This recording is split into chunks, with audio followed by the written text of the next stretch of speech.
Good morning, everybody, and a very, very warm welcome to our second property summit. For those of you that were there at the first, back in February, it was a time when you were allowed to shake hands. It was a time when you could even have a hug and a kiss rather than swerve people to make sure you were sticking to a 2 metre distance. But hopefully now that we're kind of all doing this from our homes, hopefully it'll work for starters. So really kind of looking forward to the next few hours. It's I tell you now, having done the one in February, you're not going to be disappointed. So the aim of today is really to help you understand the likely impact of COVID-19 on the property market, both from an economic perspective, a government perspective, but most importantly for you, then in detail about what might happen to your projects, what might happen to your investments, and if you're looking for new opportunities, what they might be at this moment in time. Just a few housekeeping things. No idea what's going to happen. I've got a dog here. He may well bark at some stage. There's a few allergies running around, so you might hear people blowing their noses, etc. But also with YouTube, just one thing to let you know, there is around a 20-second delay.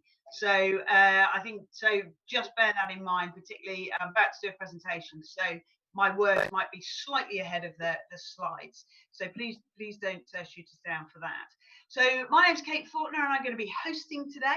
And my job really first job is to introduce our superb panelists. And the first one is Nicholas Wallwork. He's an incredibly experienced investor, author and CEO of the world's largest international forum, propertyforum.com. And that's a pretty good wave there, Nick. I think we need another one. It'll come in 20 seconds. Double wave. Thanks for having me on. Glad to be putting this out for everyone and sharing what is a difficult time, and hopefully, having a good chat and answering some questions later on in the seminar. There we go. Our next one is John Howard. We call him a seasoned investor. Obviously, that just means old. But he is that's nice. Industry expert, author, event speaker, and an absolutely superb mentor. So if that's something you're looking for, I have to say, I don't normally recommend people take mentoring, but John really, really knows his stuff. Our next expert is Tony Gimple, and he is founder of Less Tax for Landlords, which, good thing, really, can't argue with that, can you? Absolutely essential to have Tony on your side now. If there is one thing you do following this summit, please go and get yourself some property tax advice. If you do not, don't come crying to us in a year's time when the tax changes and you haven't had a chance to mitigate it. So incredibly important. He's a media commentator and a superb speaker as well. Next, we have Paul Mahoney, and he's founder of Nova Financial Group. He's an expert qualified IFA, and that is one of the things that I really, really love about Paul. I've always said people giving advice on property should become an IFA effectively, giving you advice of all of the different ways you can invest your money, but always with an eye on the prize. If I put 50 grand in, what's the best way for that money to deliver to me? Is it property? Is it something else? So really, really good. He's a landlord as well, so understands what you're all going through at the moment, author and speaker. And then last but by no means least, and he's a fantastic one of you, is going to take some really, really wise advice and words from people that genuinely know what they're talking about and have been in this market for some time. The people you've always got to be careful. Anybody can be an expert in this UK market from 2012, because all the market ever did was go upwards. Whereas what you need to do is work with people that have been in the market when it's crashed down, because if they survive that, there's a good chance they'll survive into the future. So that's everybody that's here. And moving on to the format for the next few hours. Firstly, I'm going to do you a presentation on how the economic situation and government reaction to COVID might impact on you from a property market perspective. Then I'm going to go to each of our panel experts. Between us, we've tried to think what are the three main questions we can ask them that would deliver some really good quality, and as I say, real advice from people that are actually doing property investment during this time. So first up is me, and for those of you that don't know me, I used to write all the property books for Which, And I focus my time now a lot on what influences the property market, what makes it go up, what makes it go down, right at a little bit of a delay. So I will just kind of walk you through what the agenda is on this. You will be hearing huge amounts of information and lots of forecasts, and most of that information and forecasts are going to be utter rubbish and they are not worth listening to. And I'm going to explain that. And what I hope at the end of this presentation is it will give you some time to, or that the tools that you need to be able to follow good forecasters, good economic commentary, so you understand what's kind of happening in your market. So I'm hoping this has now reached your screen. So talking about general forecast of the economy, why you should ignore property market forecasts currently, and there are some which I think are quite good and worth watching. Most importantly, what the government's going to do. Most of the property market has been very, very influenced by the government over the last 12 years, whether you realise it or not, and then what this means for investors and landlords. So always good at a time like this to put a love heart up. And I love this. This was on Newsnight, and it's really stuck with me because it's a great way to think about recessions and to remember it. So basically, this comes from, there are three types of recessions. There is the L recession, where basically the economy crashes down and stays at the bottom. Pretty much what's happened in Japan.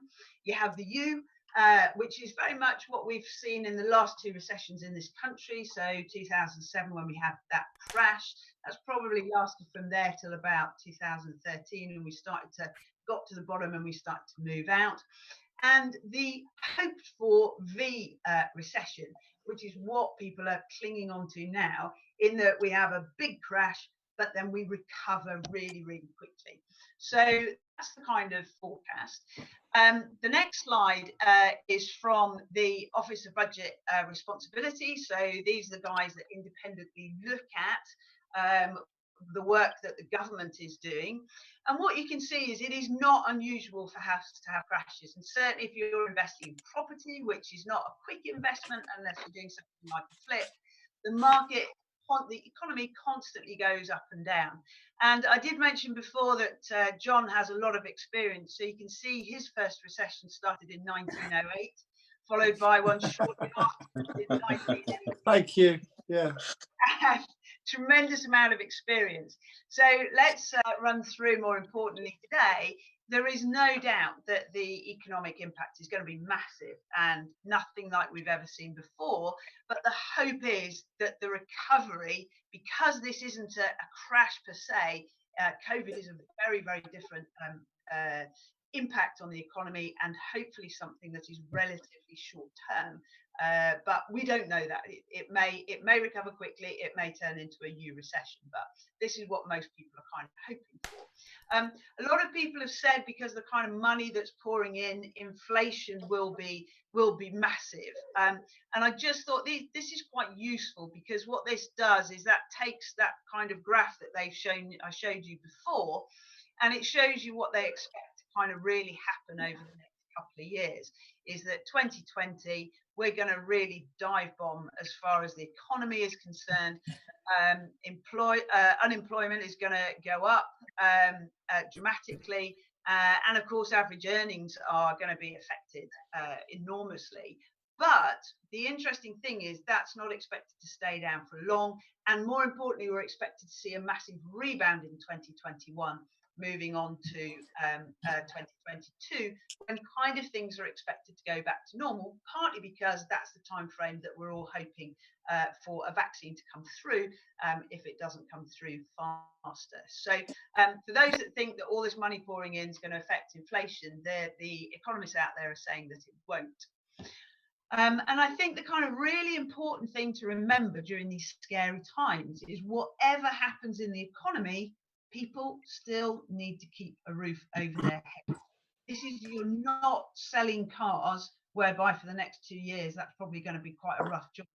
If you think of property as a box, and you think of the fact that in the main, not everywhere, there are more people than there are homes to put them in, there is always an opportunity in property, and it's just being ahead of the curve that's the most important thing to do. So the big impact that we will see, and you will see as property investors, and may even already have seen as buy-to-let landlords already, is the damage that unemployment will do. And we're expected to see that peak maybe up to as high as 10%, which is a lot higher than we even saw in the last recession. But the fact that unemployment's going up isn't really the most important thing. The most important thing is looking at your area and understanding who your employers are. Because we have a really weird situation this time, in that in a recession, normally everybody does badly. Some do less badly than others, and some do collapse. But if you take a look at Southampton, for example, well, the city council's still going, NHS is still going, the university at this moment in time doesn't have a funding crisis, may lose some international. Aviva, they're still going, and the likes of B&Q have just opened up as well. So if you've got people, and this is ways to think about it, tenants or your target audience are likely to be working in different brackets, they are actually going to be doing better than you would normally see them do. But on the other hand, if you've got properties that are near the docks and you're letting to people who work for P&O, Cunard, etc., Princess Cruises, we all know that a lot of the horror stories are from the cruise ships, and therefore those areas are going to kind of really suffer, and the people that kind of work there are going to have a tough time. So linking your investment to the jobs and how well they survive a recession is incredibly important. Just put up Milton Keynes because I thought that was quite interesting. Logistics doing very well. Santander will be fine. Open University probably improve, but the likes of Volkswagen and Mercedes probably having a little bit of a tougher time. But they're quite rounded in Milton Keynes, so they've got quite a good long-term employment. So it depends who's being made unemployed. Are they renters or homeowners? And actually, in a lot of cases, I think you'll find they're renters in this moment in time, which then may well mean that the crash that it's expected might not come so much if people own a home and are going to hang on to their jobs. As I mentioned, some areas will be worse hit than others, and some properties won't be affected at all. I might be being quite optimistic here, but I'm probably going to have to sell one of my relatives' properties. And I've looked around, and most people who buy on the road my relative is on are either doctors, consultants, or they are the management that actually aren't going to get hit at all. The property that we're looking at selling, 2 in the road sell every year. That's about it. And they're usually bought by cash buyers. So because this is such a sort of unique supply and demand situation, I'm not expecting this value. I might be wrong, but I don't expect the value to drop that much, if at all. And then, of course, if people are losing their jobs, and certainly in the rental market, the government are going to have to keep people in accommodation, potentially in the private rented sector, because there's no social housing to put them in. And the only other places on the streets or B&Bs, way more expensive than keeping them with you, for example. So it's unemployment, yes, it might ride high, but then you've got to think through how that might affect people. And it's crucial. If you want probably one of the best tenants you can have, somebody in retailing. So food retailing always does well in a recession. So a nice safe bet for somebody in that market. So what drives property prices up? Well, lending. Well, lending's fine, unlike the subprime crash that we had before. We know our economic performance is poor, so that's going to be a drag on prices. But then we're in this weird situation. Some companies are taking on so many people, so many jobs, and giving people wage rises, which never normally happens, whereas other people are losing their job completely. So we've got this really weird plus and minus situation that goes on, exactly the same in wages. And then what will really kick in is the local supply and demand. How many people in the area are buying with cash? About 30% typically, but you might be in an area where 50% people buying cash.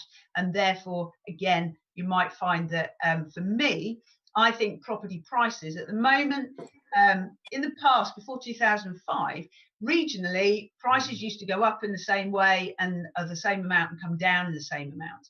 And that all changed after the credit crunch. So some areas are doing well, some areas aren't doing well. What I think is going to happen now is the individual property price is really, really going to be impacted. And all the kind of national, regional stats are going to be fairly useless over the next few months, certainly the next 6 months.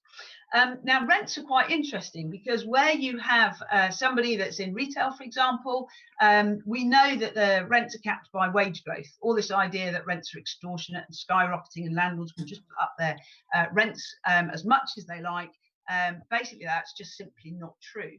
We know what this chart tells you, if you take a little time to have a look at it, is basically when wage growth is higher than inflation, basically you can put up your rents. When wage growth is lower than inflation, in other words, people have less money in their pocket, you can't. It's very difficult to put your rents up. And almost you've got to split this chart then into two. For those people that are moving from a job onto universal credit, rents are going to suffer there. But for those people in retail who are probably all getting a wage increase, then they may well be able to survive a rental increase this year. So again, rents, just as before, we're in this weird kind of two-tier system and the impact that it'll have. Overall, perhaps not expected to rise at all, and it'll depend if your tenant is moving on to universal credit as to whether you can keep the rent at the level it was. And this is the most important thing here, because when you're renting a box. People need that roof over their head. And whereas universal credit hasn't been a great tenant in the past, not their fault, very much the rules set by the government, potentially they're one of the safest lets. You could even, no, John talked about last time, handing the portfolio or buying a portfolio or selling it on. They're getting £1,000 a year income more, and LHA rates have increased to match the percent of lets. And you might think, well, that's not a big thing, but if you're in northwest Kent, for example, that means potentially you can charge an extra £59 a week. Not so much if you're in the Wirral, but if you go to Newbury, that's an extra £38 a week. And it may well be that you need to have a look at, relook at universal credit if it's something that you haven't done before. And perhaps, and again, you guys will know better than I, but maybe universal credit for the next couple of years is now going to become the #1 tenant of choice. You never know. So moving on to kind of property forecasts, this is why you shouldn't trust them. So just to kind of explain this table, basically what you've got in the first column is in the northeast, house prices fell from the height of 2007 to the low, which might be 2010 in one place, 2013 somewhere else. In most places, 2009 was the low of the market. Pretty much, but it fell by 20% in the northeast, and it was pretty much the same everywhere else. The next chart shows you that in the northeast, the average house price is £126,500, and this is the interesting bit. That is still 9% lower than it was 12 years ago. So you add inflation. If somebody invested in a property in the northeast, it's actually worth probably 35% less, if not more, than it was when you bought it in 2007. And they still haven't recovered. If we move, say, to the East Midlands, where I am at the moment, house prices have gone up since the last recession by about 23%. So still only just in line with inflation. So again, cash buyers won't really have made any money. And then you can see that they fell for about 18 months, and it took them about 6.5 years to recover. And up until the sort of January, we saw price increases. But this is the first time ever we're going into an economic recession where property market hasn't boomed. What we don't know is whether that will impact or reduce the impact of how much it can fall by because it wasn't inflated in the first place. And certainly some areas, as you can see, like the northeast, haven't even recovered from the previous recession.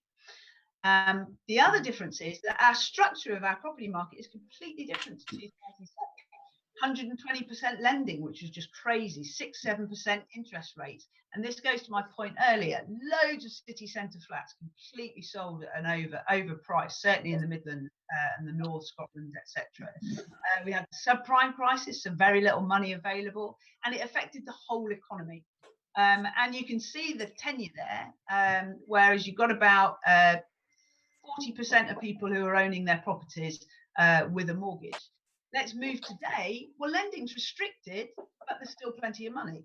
Mortgage rates are tiny. The majority of people are on 5-year fix.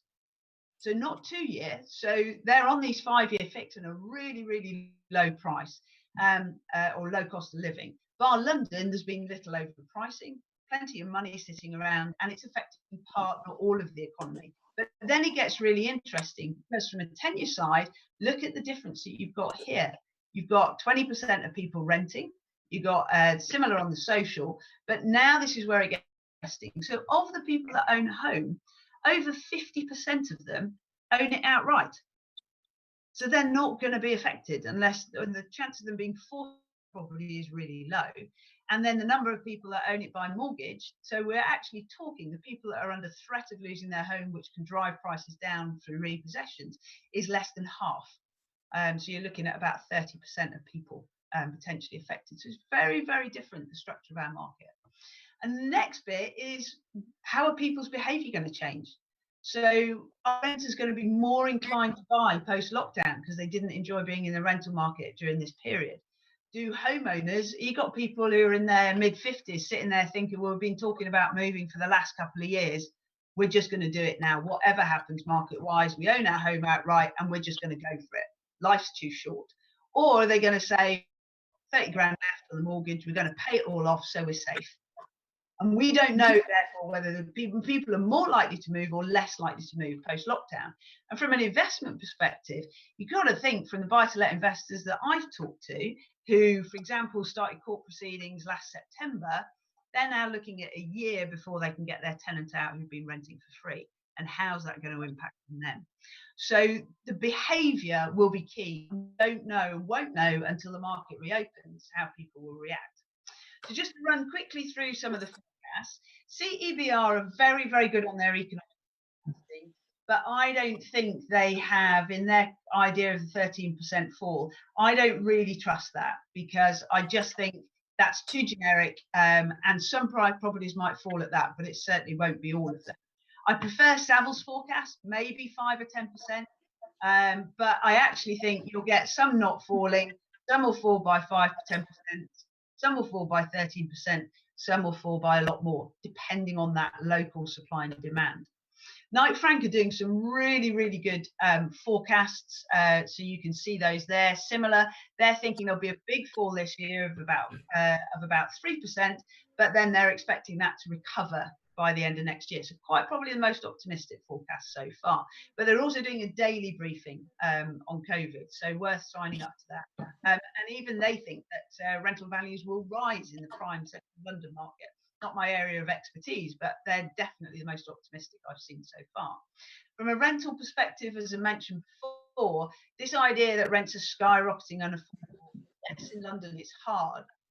Actually, in the rest of the country, it's not. Rents are pretty affordable. So in theory, this year there was some room for growth, but I think we're likely to see many landlords put up the rent. Most of it will be just grateful, if you like, to receive that rent this year.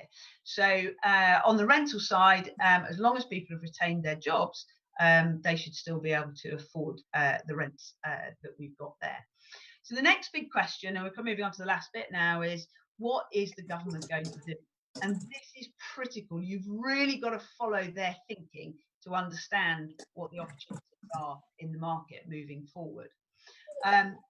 Basic thing they've got to do is keep people with a roof over your head. You know that they've already tried to do that already, but since 2010, homelessness has risen by 165%. They have nowhere to put people who are thrown out onto the streets, so they have to keep people in the homes they've got already as best as possible, because there's nowhere else for them to go.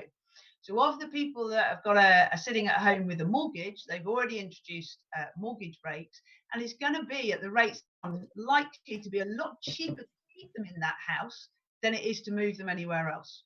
And I think they'll do their level best to get the lenders to keep them in there. From a renter's perspective, there is some good news. There is a bit of an understanding that private landlords can't bail out tenants ongoing, despite what some tenants are asking for, and they may have to look at matching universal credit to the rents that are there, or doing some sort of deal with you on an individual basis. They may extend the ability to only offer 3-month eviction notice periods, so be aware of that. I doubt that'll go in June. I expect that will be extended to September and if not beyond. And the big problem the government have got is if landlords decide to sell, because then people are going to be made homeless because there's nowhere else for them to go. And the one that I'll pick up with Tony is they're going to have to raise taxes and you are going to be on the list. So that's why that's really important.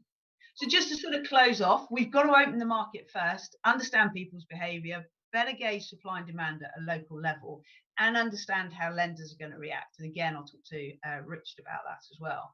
So, and until then, we won't know the true impact of prices and rents. It's probably going to be the summer because we don't quite know what this weird impact of this 2-year performance of companies is going, how it's going to impact. You've got to watch for government changes in policy. Base your decisions based on the various forecasts from rebounding to falling off the cliff. And then really the focus of today, you've got to work out a strategy that's going to get you through the next 2 years as well as beyond. So I hope I relatively timed that with a 20-second delay. Either that or you're 4 slides behind, but hopefully followed my words. And I'll stop sharing. And we will move on to our first person that we're going to ask the questions of. Have I got Nicholas there? Are you there, Nicholas? Still here, Kate? Yes. We've survived with a bit of buffering, so thank you for everyone's...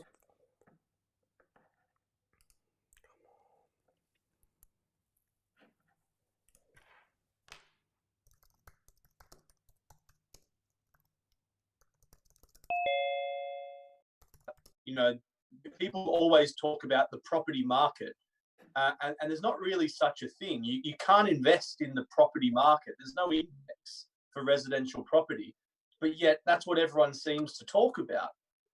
You can only invest in individual properties, and they are driven by individual driving factors. So I completely agree with you and John with regards to, you know, some areas might actually do quite well out of all of this, whereas others might do quite badly. I agree. Yeah.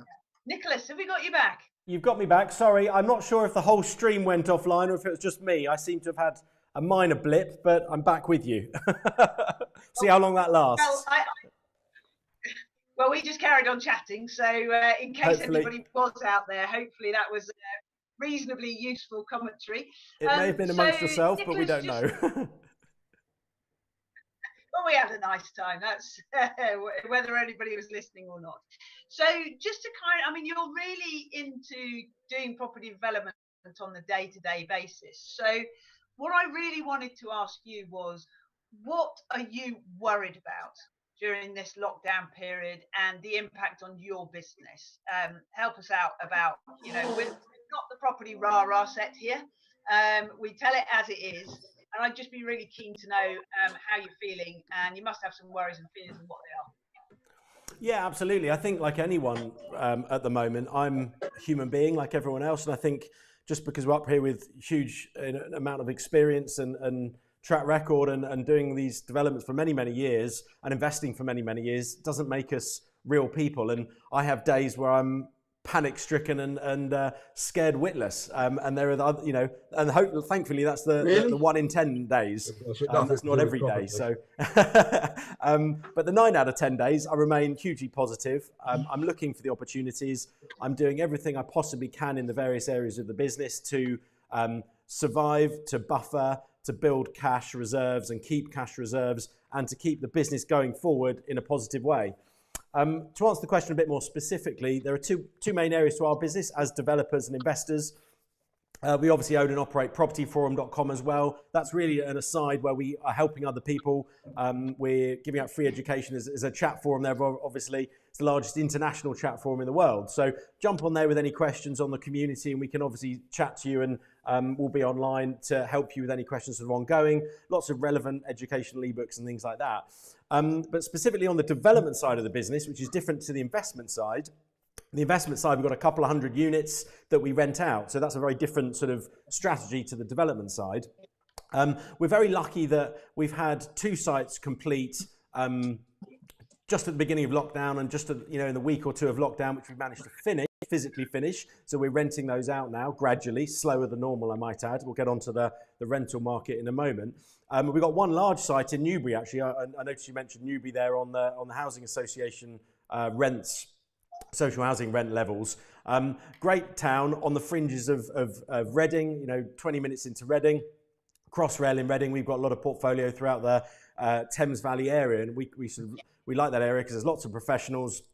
Like you said, in your street where you're looking for your mum's house to buy, lots of doctors. We've got Royal Berkshire Hospital here, where incidentally that was the first ever recorded death of coronavirus in the UK, which didn't make me particularly happy at the time, I might add, in my hometown, but that's life.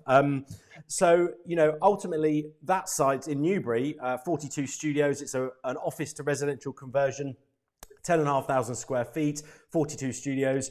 Bit of a worry. We're about halfway through the site. It was due, we started it in about December, I think it was, and we're literally halfway through. We're due to finish at the end of July. Incidentally, the site only shut down fully for 3 weeks. Building is still considered an essential business. People are allowed to travel to it. There was a period of panic right at the beginning of lockdown. Sort of 1 week into lockdown, everyone was panicking. Everyone's running around like headless chickens, not in the street, in their own houses. But ultimately, the builders wanted to shut down. The builders' merchants all shut. Everyone panicked shut. And I think there's been news that's come out more recently that a lot of these building merchants probably didn't need to shut. They certainly weren't forced to shut. It was more of a knee-jerk reaction of what do we do? Let's shut and then work it out and then reopen. Thankfully, after about 3 to 4 weeks, these builders merchants and even the high street building supplies, people like B&Q and Wix and these kind of people opened back up on either a click or collect service for the first week or two, and now starting to see people actually go to the stores. And certainly deliveries started to happen after sort of 3 weeks. So that's allowed our site to start back up. Hugely grateful for that. During that period, we're obviously working very closely with the bank that's funding it. We have a development loan on the site, so that's obviously a concern. But with any development, we did careful planning to start with. We built in a good buffer on the timescales. We weren't overly optimistic as to how long it would take to build the site. So we had a buffer of, I think, at least 3 to 4 months on the whole site to finish it, which, is going to be eaten up by this coronavirus. That's our whole contingency plan towards the end of the development loan. We're talking to the bank. It hasn't even been discussed yet, but I'm pretty confident that if we even needed to go past that, the banks will be reasonable if they see good progress on site being made at the best possible speed, with people being safe, working at safe distances on sites. There's lots of measures that we've had to put in place to ensure a safe site and to ensure it runs within the bounds of the current rules as well as people's safety. Ultimately, I'm sure the bank would be reasonable of extending that, land loan, actually, a development land loan. So I'm pleased to say that site is going. It's going at about probably 25-30% capacity at the moment. And as materials come through quicker and as lockdown hopefully gradually eases, that's yet to be seen. There are plans to ease it in May, as we know. That site will gradually build up in line with, the lockdown sort of, lockdown going down, building going up. So again, lots of health and safety measures being put in place, extra PPE put on site with people. As a 3-story building, so we've got lots of different trades in, but they're on different levels, so we're segregating them per floor. We're kind of working up through the building with the trades following through, which happens normally in a development, but it normally happens with a lot more people and a lot more overlap. But now it's much more segregated. It's definitely going slower, but it's great to see things happening. It's great to see some materials turning up on site. It's great to see progress happening. So we've been quite lucky there, touch wood. But again, I think that comes back to proper planning. If you're thinking of starting any development now, and there will be people doing that, people that have bought buildings that are stuck on them, they've maybe got them financed or they're about to get them financed to develop. I think you're far better off getting on developing them than having an empty building sat there that's going to be costing you money, whether in a standard mortgage or a buy-to-let mortgage or a bridge loan. I think once you're there and the materials are available, you probably want to get it done. But you only want to get it done if you've got plenty of buffer to do so. You don't want to use up all your cash getting it done. Cash is king in any market. It's particularly important in a recession. It's particularly important in what I'd call a black swan event. And that's events like 2008, stock market crash, Black Friday and coronavirus. Cash is king. Businesses go bankrupt on lack of cash. If we run out of cash, doesn't matter that we've got a £30 million property portfolio that's maybe geared 40, 50%.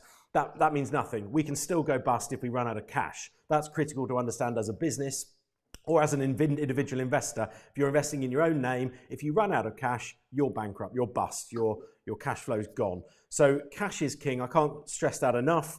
So we're doing our best to preserve cash. Anything but absolutely emergency maintenance and upgrades and building work is carrying on. We're not splashing the cash. We're not putting any unnecessary works in place. We're not doing any unnecessary upgrades. We've stopped our whole upgrade plan on a lot of the portfolio, and ultimately trying to preserve that cash as much as possible. Moving quickly on to the rental business, I'm conscious of we're only sort of trying to run for about 15 minutes each here, so give me a sort of 5-minute warning if you can, Kate. Ultimately, so the investment side of the business, the rental side, again, this will be prominent for everyone out there. Anyone that's got one properties, it's the same for all of us. It's about renting, those units. And I think, what we're trying to do, and with roughly 200 units to rent, and that's a blend of studios, micro studios, flats, and HMO rooms. We've got a reasonable chunk of our portfolio is HMO rooms. It's about, you've got to reduce your rents. We reduced our rents this week, and yesterday, the day after we reduced our rents by about 25%, we rented 4 studios. The studios were sticking because they were a slightly higher price point than, say, HMO rooms. We went from, I think, 14 voids last month to 20 this month, which wasn't that bad, actually. So only an additional 6 voids, and we have a 2-month rolling notice period on all our contracts. So actually, the voids that we've got now are from people that handed their notice in before lockdown. Next month, we've only got, I think, 3 voids coming available. So we're seeing a sort of a delay in people that are vacating now from previous notices. It's not new notices we're receiving. People are actually staying put. So I think next month we'll see less voids. As I say, we rented 4 studios yesterday. Hopefully all of those guys, conclude that requirement. And we will continue to fill units. So people are out there wanting to move. I would say there's probably 20% the demand that we're seeing across the professional sector in the Thames Valley from tenants. And I think the key is to be the best landlord you can be, the best advertiser of rooms, the best facilitator of viewings, to make sure that you're the person getting that 20-25% demand, not other landlords. And I think that's key. Someone that's watching these live streams and taking the time to educate themselves and work on their knowledge and work hard on their portfolio, not burying their head in the sand. Those are the people that will get that demand from the professional sector that are still having to move for whatever reason. Maybe those are people that handed their notice in 2 months ago on someone else's unit and need to move. Nicholas, are you having any problems with tenants not paying their rent? We've seen a lot in the papers about that. We are. Ultimately, what we're seeing there is what percentage? I'm trying to remember the percentage off the top of my head, but it's much less than we feared, actually. We've probably got, across those sort of 200 units, probably 5 to 6 people that have not paid or paid partially. And out of all of those, I think there's only 1 or 2 that haven't paid at all. And we're working with all of them. They're all saying, look, we acknowledge we need to pay our rents. We acknowledge that we're going to go onto a payment plan. If they end up physically not being able to pay, we're going to have to work with them for a long time. If they potentially file for their own bankruptcy personally, I'm not sure what you call that, or have a CVA, or whatever you call it, on a personal level, that'll be lost rent to us. And that'll be something that you may have to swallow with a number of tenants if they're not physically able to pay. But I think the reason we've had such a good success rate, and the advice I'd like to give people, is to communicate with your tenants. It's absolutely critical to communicate with them early on. Don't be afraid that that communication is going to spur, oh, actually, do I have to pay my rent? Not at all. That communication is, if you're likely to struggle with your rent, here's all the available help available to you from the government. Here's all the benefits you can get. Here's if you're a business, here's all the grants and loans you can get, and making that information freely available to people, making it also very clear that the rent is due. You know, this isn't a landlord concession. The concessions that are out there from the government level, and that will filter down. Also, you know, when you are a larger investor with a portfolio such as ours, you know, we've got quite a high proportion of our rent is cash flow. You know, our mortgages, you know, might be 30% of the income. So actually a mortgage holiday break, it doesn't mean everyone gets a rent-free break from the back of that. And people are aware of that. We still got to cover all our bills as well. And ultimately the mortgages have to be repaid back. So, you know, we can work with people on a temporary basis, and we may be forced to do that.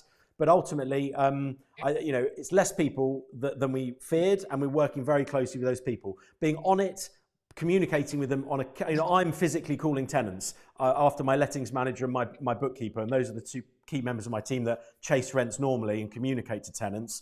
And us as management will, you know, draft those letters that go out to tenants. Then I physically will call people as the landlord to say, look, how are you going? I understand my team's been in touch. You're having issues.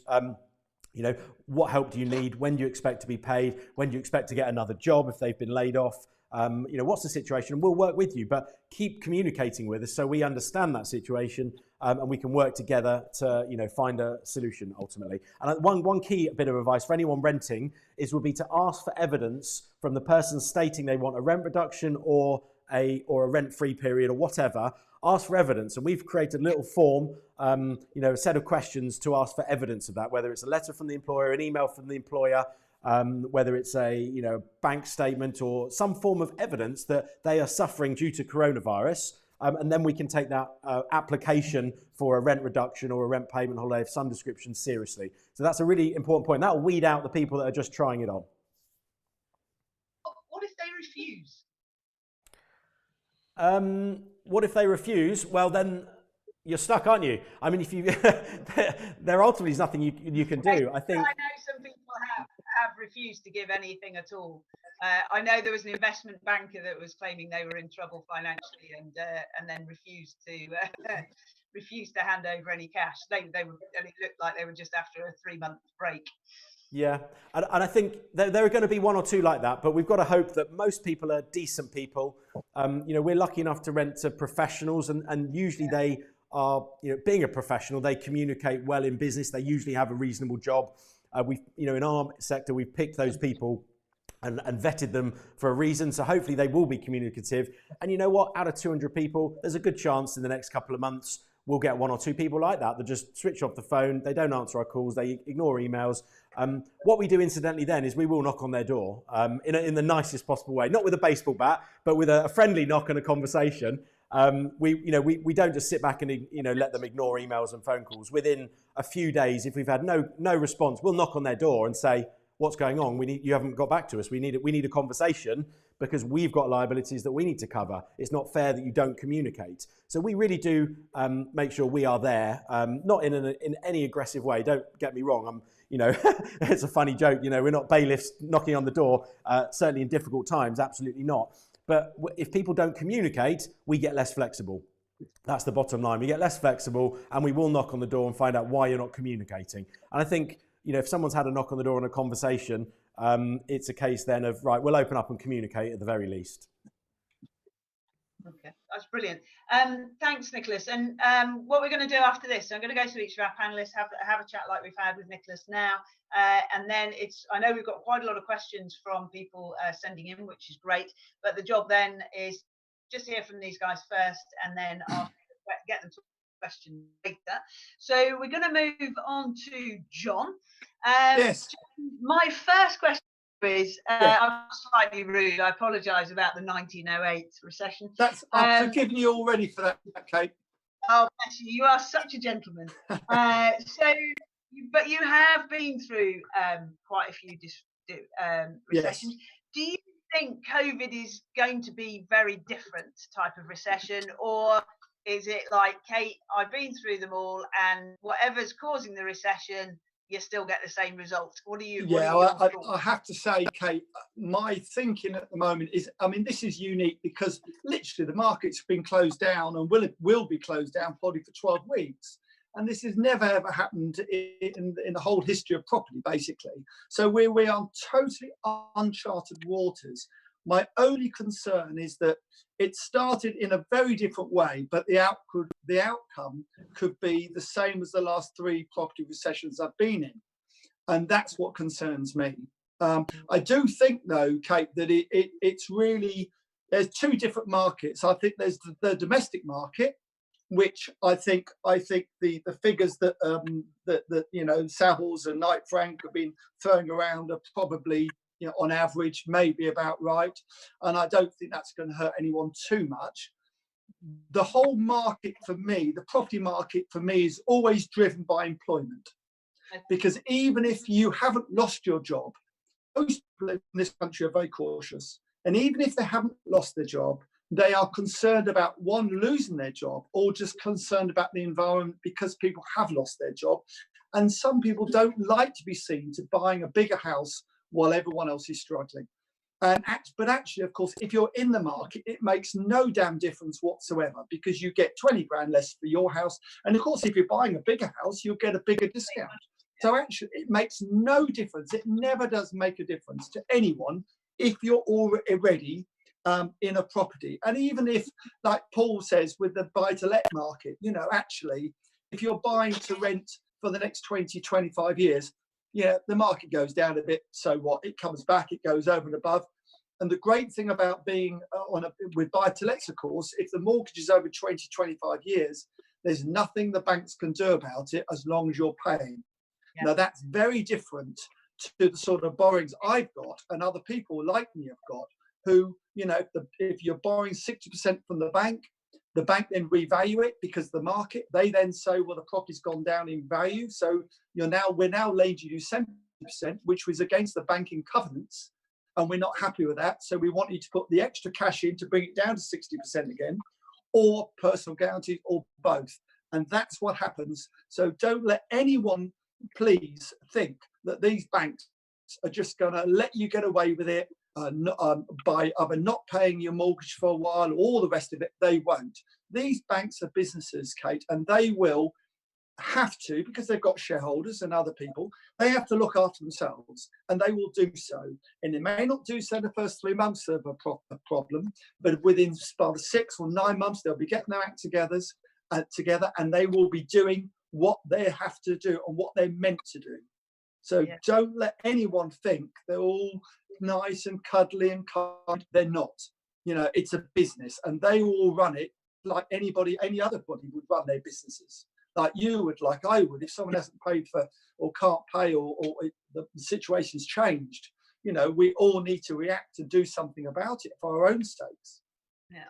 And have you got projects on at the moment that are impacted, or? Yes, I have, Kate. Thanks for reminding me that. That's very kind of you. So, the start of the year, we had about 40 million pounds worth of property on the market to sell.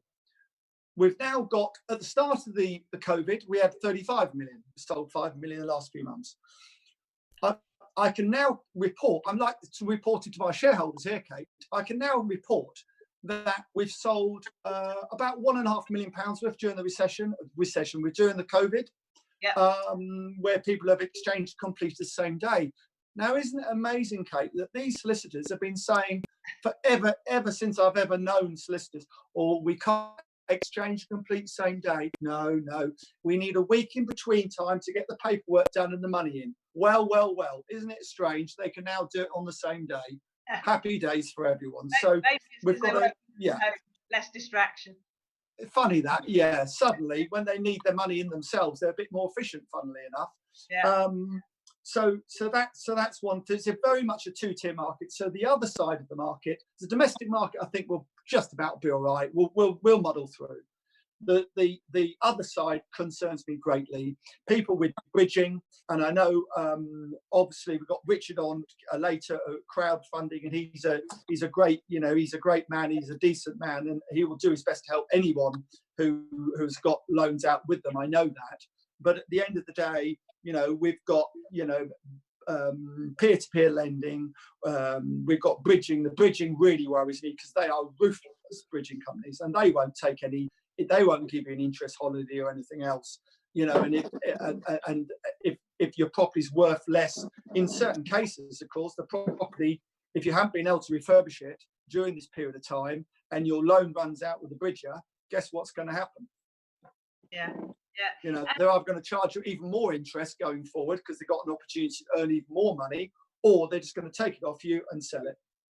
And have you got, and yeah, no, that's really, really important to understand. And have you got sort of, when you knew this was kind of coming, you knew we were heading back into a recession, and the kind of like, do you kind of sit down with everybody and go, right, we've got to do these 3 things, these 5 things?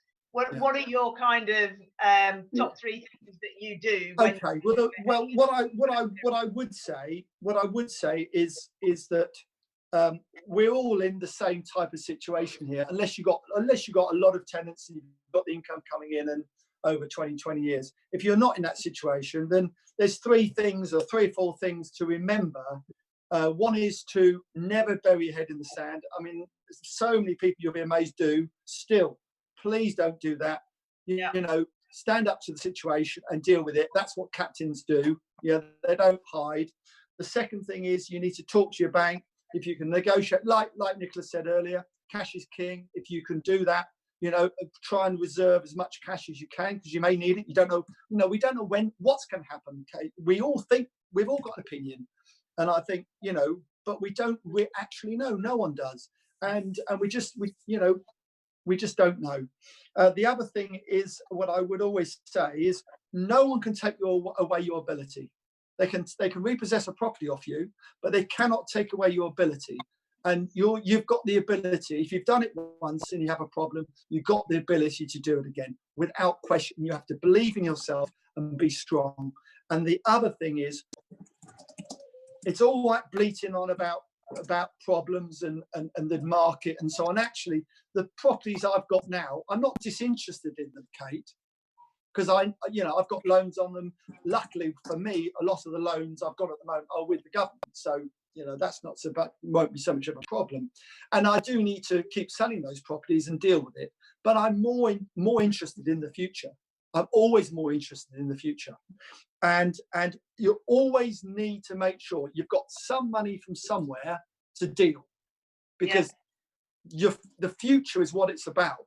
Because you're buying, you've bought what you bought, but actually with the future you can buy at the right prices now, probably going forward, and make more. I've made more money. I've made more money coming out of a property recession than I have at any time in my career, by miles. Yeah. So that's so important, to make sure somehow you've got some funds, because there's lots of people who won't have. So the market will be depressed. Auctions are the first thing to look at for that. It's a great barometer, because what happens in auctions happens on the overall in the open market slower. Yeah. So the auction market the prices will reduce quicker and they'll go back up again. You'll have a barometer, so you'll tell what's happening via the auctions. John, have you got to jump in? Have you got what have you got any opportunities? That's what everybody wants to know. Oh. What do you see as the big opportunity? Okay. I mentioned, universal credit or whatever. Again, you're the expert here, me. But what do you think are the safe bets or big opportunities? Well, I'm looking, Kate, to be fleet of foot. I'm not looking to be starting big developments that I don't know what the value of them is in 2 or 3 years' time. I'm looking at properties that are part finished. I'm looking at residential portfolios that I can get in. I can break them up very quickly and sell. Now, should I be doing that? Because as the saying goes, never catch a falling knife. You better wait till it bounces off the floor. But if you are going to play in this market, and I see it a bit like a frozen lake for me, and a frozen lake, the further you go into the lake, the thinner the ice, and the more risk there is. So you've got to be careful. In this type of market, you don't need to take big risks, because the margins will be there on pretty basic property. The other thing I'm doing, which is very exciting for me, I've got together with a former hedge fund guy who owned part of a hedge fund, which is always a good for me. It's always a good sign if you get involved with these guys. And we're doing a property fund, We're offering a 5-year bond, FCA regulated, and all the rest of it for high net worth individuals. And the idea with that, the funds we're going to raise for that is to lend to other investors and developers who maybe have difficulty, but also use the money to buy, hopefully, residential portfolios and that type of thing across the UK going forward. All right. And you still see the sort of resi side as the opportunity, and I'm guessing that's because you can buy potentially some good deals now and then sort of ride the wave as it goes up. Yeah, I'm not very interested in. I'm not interested in doing very, very detailed development, because I just think, as I said, that it's too long-winded for the moment. I want to be fleet of foot. I want to know I can get out of whatever I'm buying within 6 months in case the market does drop further. So I think the key is to be don't get sucked into anything midterm. If it's long term on a buy to let, I wouldn't worry too much. But it's the midterm, it's the year to 3 years that concern me. And of course, don't forget, banks aren't going to be as generous. If they lend you 70%, they're likely now to lend you 60 or less. So you've got to bear that in mind, and that will have a detrimental effect on the property market. And when I say the property market, I mean the investment developing market, whatever you like to call it, not the domestic market. And on, you mentioned auctions, good place to go. Totally agree with you. Have you got a kind of best source? Because I think a lot of auctions companies that weren't keen to go online have rapidly moved online. So auctions are still something people can access. Do you have a best source for that? Well, I do. I have cheated a bit, because of course we owned Auction House UK, so we had 42 franchises across the UK. So I do know a few of those auctioneers. So that I've probably got a bit of a head start on 1 or 2. But the trick to that at the moment is probably I only tend to look at the properties that are not sold. Yeah.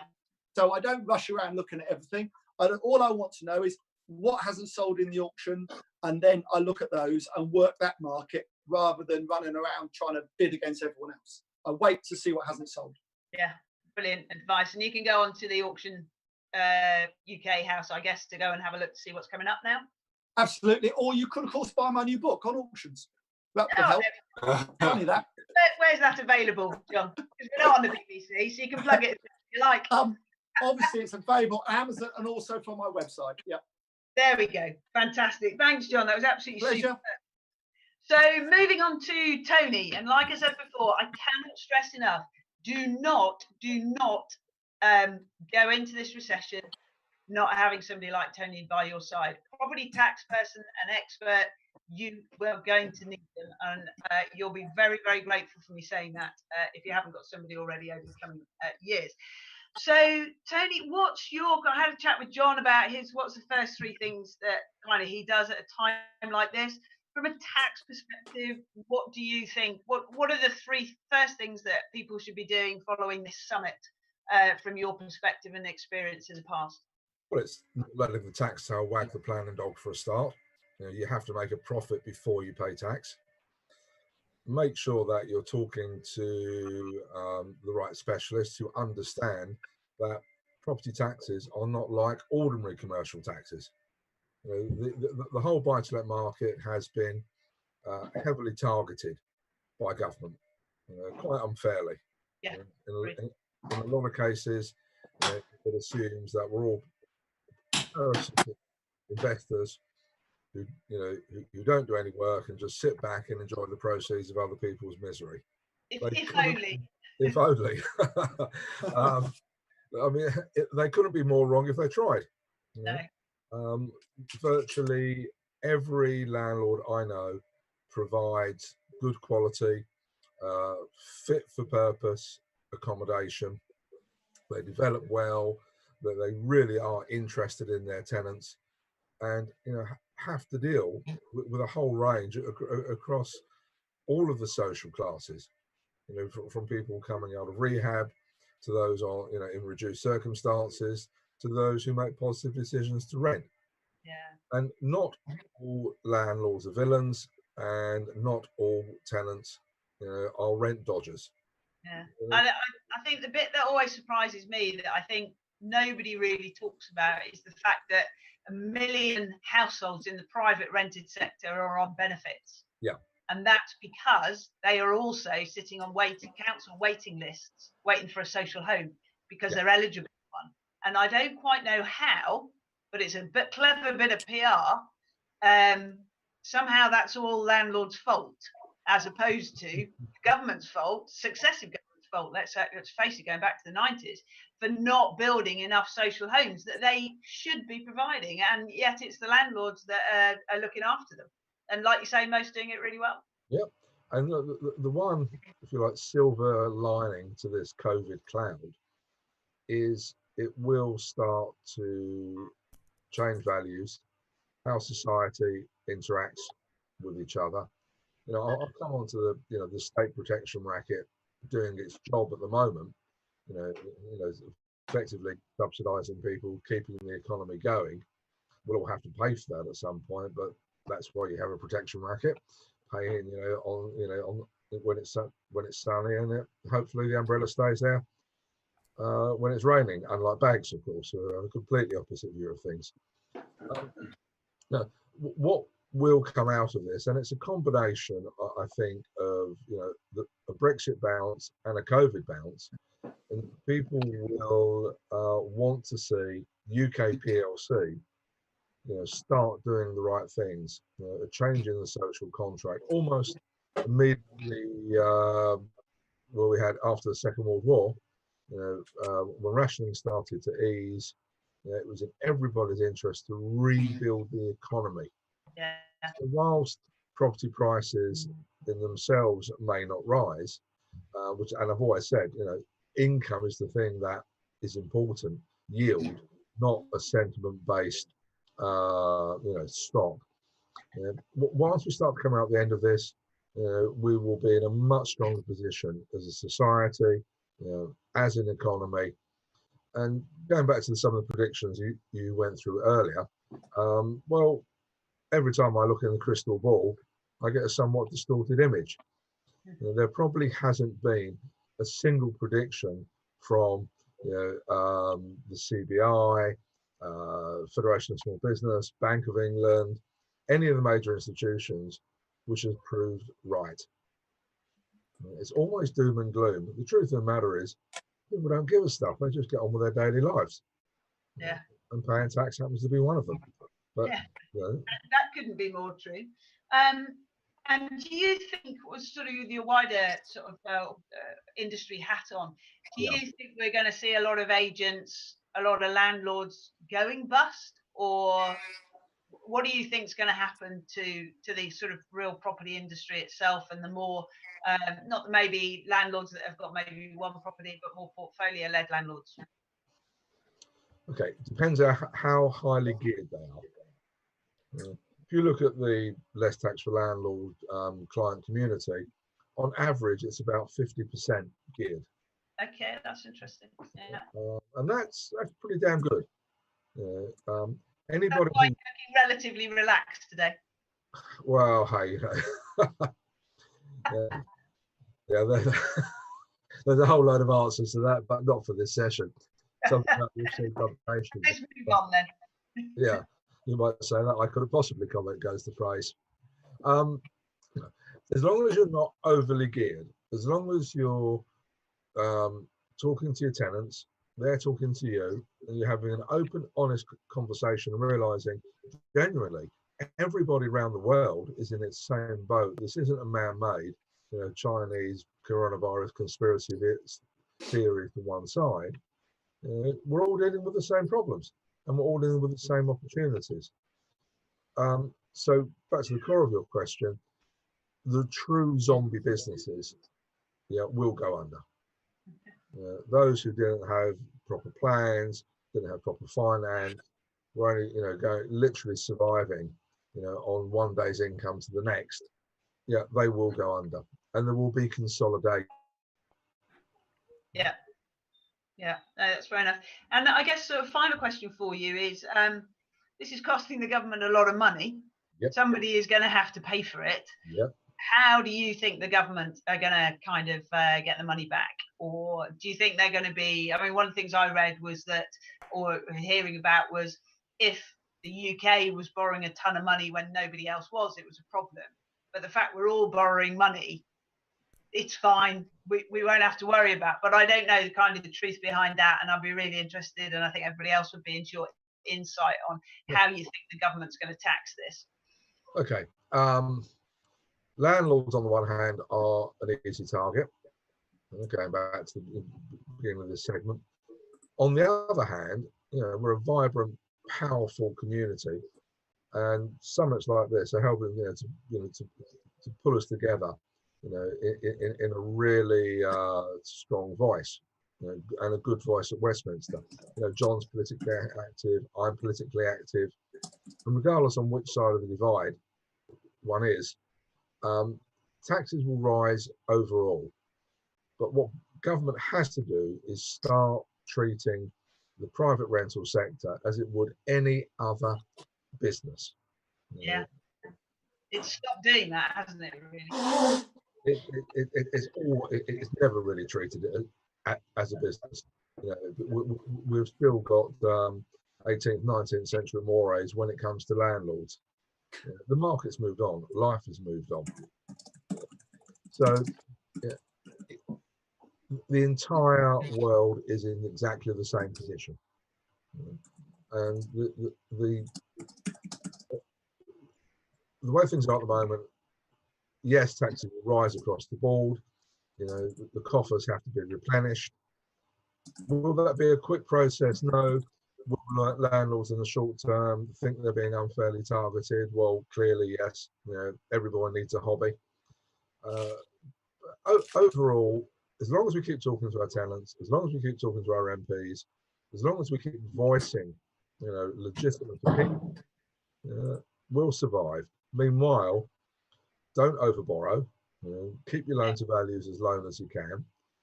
Take the leaf out of John's book, out of Nick's book, Paul's book. When you're going to do a development, make sure you've already got it sold. Make sure if you're going to rent it, you've already got a tenant in mind. Otherwise, why are you doing it? There is opportunity, and those people who act with conscience now will get a dividend later. brilliant. Okay, thanks, Tony. Moving on to Paul Mahoney. Paul, this is going to be one of the best questions to ask you. How do you safely invest in buy-to-let? Is there such a thing as safely investing in this crazy economic climate when we have no idea what's going to happen? Yeah, look, I think there is. And, John, for example, often calls my approach to property investment quite boring, but boring is safe. Boring stops you from going bankrupt. You're not the only one, Paul, don't worry. Most people aren't suited to taking an awful lot of risk. And I would say that's the vast majority of landlords. The vast majority of landlords want to better utilize their spare resources and want to improve their financial position, but they have a job or a profession that they work in 9 to 5, Monday to Friday, and they're not looking to risk their life savings. They want to invest it safely and get a half decent return. So for that type of person, in my view, the best approach to invest safely is, I suppose, somewhat against conventional thinking. I wouldn't necessarily say keep your loan to values as low as you can. I think honest debate is always good between the panelists, and I don't necessarily agree with what Tony just said about trying to keep your loan to value low, because I think so long as the property you're investing in gives you a sufficient yield buffer over and above the cost of your mortgage, it doesn't matter how high your loan to value is. Because so long as you're servicing your mortgage, that's the most important thing. So, what you want to be working out is what's your monthly and yearly outgoings for the cost of your mortgage. And if the rent that you're very confident in being able to achieve is more than sufficient to sustain that, actually, although having debt does mean you incur slightly more risk, it also enables you to better utilize your money. Yeah. So when we're talking about risk, it's not just about the risks of losing money with your investments. There's also another very big risk in that you don't achieve your goals. So, you know. There are calls from the audience there, Kate, to get the dog on camera. So well done. I had a dog. He's quite a needy dog, and he just wanted a kiss. He's off now. He's beautiful. Sorry about that. What can you do? Real well. Can we ask the dog a question? Woof. Yeah. What do you want to ask him? What do you want to phone? What's his favourite lunch? What's his favourite lunch? Now, there's a good question. Well, he likes a cocktail sausage. Oh, So very nice. And get out a cocktail sausage, and he'll do pretty much anything you ask him to, actually. Apart from go downstairs and leave me alone.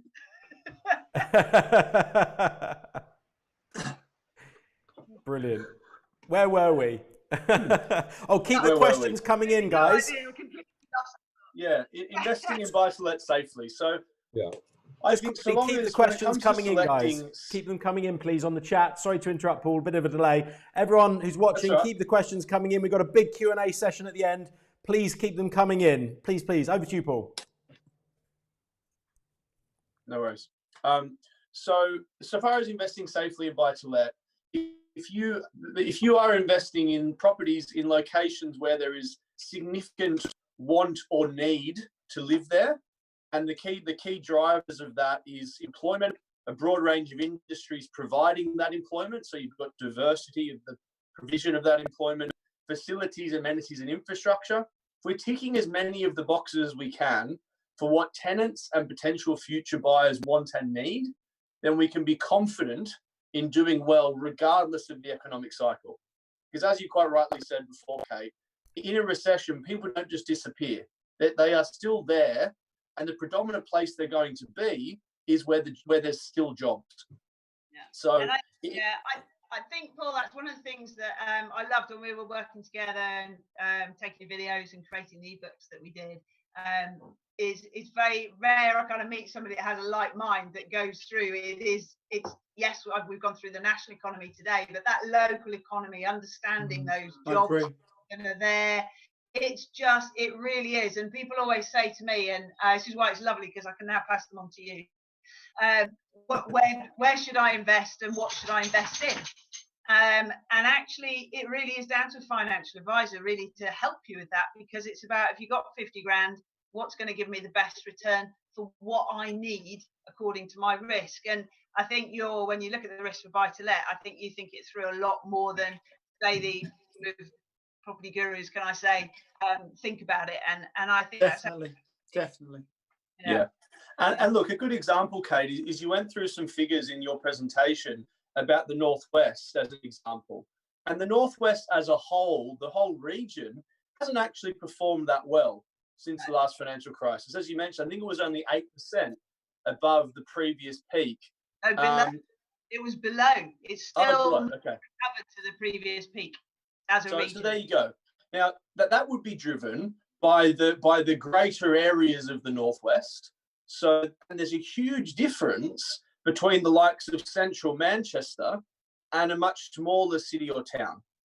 Because central Manchester has performed fantastically well over that time frame versus, smaller cities and towns that haven't really had much inward investment or inward population, haven't really had many people leaving or population, or employment leaving either. It's kind of just maintained the status quo, and that's why prices haven't moved in a positive direction. Going back to what we were discussing before, so far as those microclimates, what we try to aim for is driving factors and fundamentals that are somewhat exterior to the market. I'll give you another example. I've just bought a few properties myself, and our clients have bought a few hundred in an area in central Birmingham called Digbeth. So it's southeast central Birmingham. It's kind of the underloved area of central Birmingham. A bit boho. It's a bit like Shoreditch 10 years ago. Yeah.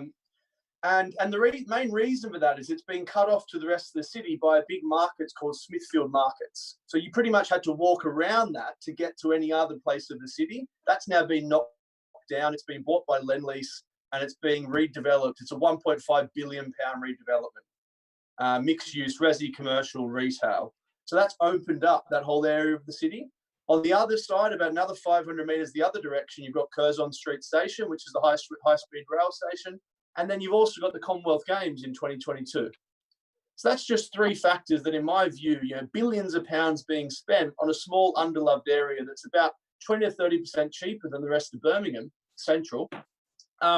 There's no logical argument to say that that area won't do well, regardless of the direction of the market. And that's usually what we tend to look for to create safety and confidence. Yeah, no, I think that's right. As a girl that was born in Dudline, I know Digbeth quite well. And how are the lenders reacting at this moment? How easy is it to get a mortgage? So if I came to you today and said, I want to get into buy-to-let, I think it's the right time, I feel comfortable, help me out. How are the lenders going to treat us? So right at this very point in time, due to the lockdown, it is slightly more difficult to progress mortgages at the higher loan to values. The main reason we are being given for that is that they are essentially under-resourced and they can't do valuations. So most lenders have been inundated with inquiries about mortgage holidays. Valuations aren't able to be, well, they could be done, but they're not doing them. Yeah. And therefore they're not progressing mortgages really over the sort of 60% loan to value range, it seems, at the moment. Some lenders are, but lots have stopped progressing them. For example, I have a mortgage going through for myself at the moment in Liverpool, 75% loan to value. It's at valuation stage and it's just been paused until that valuation is able to be done. And that's pretty much the case with all of our clients as well. Current applications that we're in have been put on pause. Yeah. So aside from that, what I need to clarify there is we're getting a lot of questions about lenders withdrawing from the market and pulling back and not being interested in offering higher loan to values. That's certainly not the feedback that we're receiving, that lenders are withdrawing or aren't interested in lending anymore. It's just the restrictions the lockdown is causing that has stopped them being able to progress them. Yeah. And do you have any sense of when the market's going to open up at all? There's a question. Well, look, I think it's all going to be dependent on this lockdown and how it's released. It seems now that it will be in stages, and that will be based on how essential certain things are. I would certainly say that property transactions are very essential. I read a report a couple of days ago from Home Track, which I think is a great source for property analytics. And they were saying there's currently 380,000 property transactions on hold, which amounts to £82 billion of property value, which is crazy. Therefore, plenty of pent-up demand in the market, which again kind of ties into some of what you were saying, is that transactions are very much slowed. Interestingly, because most of our clients buy new build or off-plan properties, we still have a lot of clients transacting at the moment. But they're pretty much the only properties you can buy at the moment because the process is much more straightforward. Yeah. Whereas with second-hand properties, the process takes like 6 months. So everything's much more difficult to progress there when you have chains and things. But new build and off-plan is an easy process. You can do that in 6 to 8 weeks. And developers are opening up now, aren't they? So is it Vistry, the old Taylor Wimpey? I think they're going back to work. Yeah, they are. Some haven't shut. Some haven't shut. We've got quite a few developments that have just kept on working. Whereas others have shut down. But yeah, it seems that a lot of them that have shut down are now returning because they can. Yeah, and I think my kind of thought process is if the new build market is opening up, the only way they can sort of survive ongoing is if you open up the second-hand market. Yeah. So, exactly. It has to be kind of put in. And if say for example, somebody's sitting at home and they're either a seasoned investor or they're somebody that's looking new to this. What are the kind of first 3 things? Is the first thing just to call you? Well, that would be very self-serving, wouldn't it, Kate? Call Paul, please. Well, look, obviously we're happy to help in that regard, but I think the main thing is taking from some of what Nick said before, making sure your property is rented is absolutely important. If you have to drop your rent to do that, then do it and do it quickly. Preempt these things. I'm quite proud of myself in my business in how quickly we reacted to this and got things changed and done, brought down our business costs substantially, really quickly. And I think everybody should be looking to do that if they haven't already, just to put themselves in a stronger position. As Nick said as well, cash is king. Make sure your properties are rented. Don't be stubborn about the rent you think you should get, because if you can get the rent just to cover your mortgage, then again, you're safe. If you need to, then apply for mortgage holidays. You know, some of the other guys have said as well is that communication is key. So communicating both with your tenants and your lender. Don't just stop paying your lender. That will get you in trouble. Yeah. You need to communicate. You need to get approval for anything that you want to do.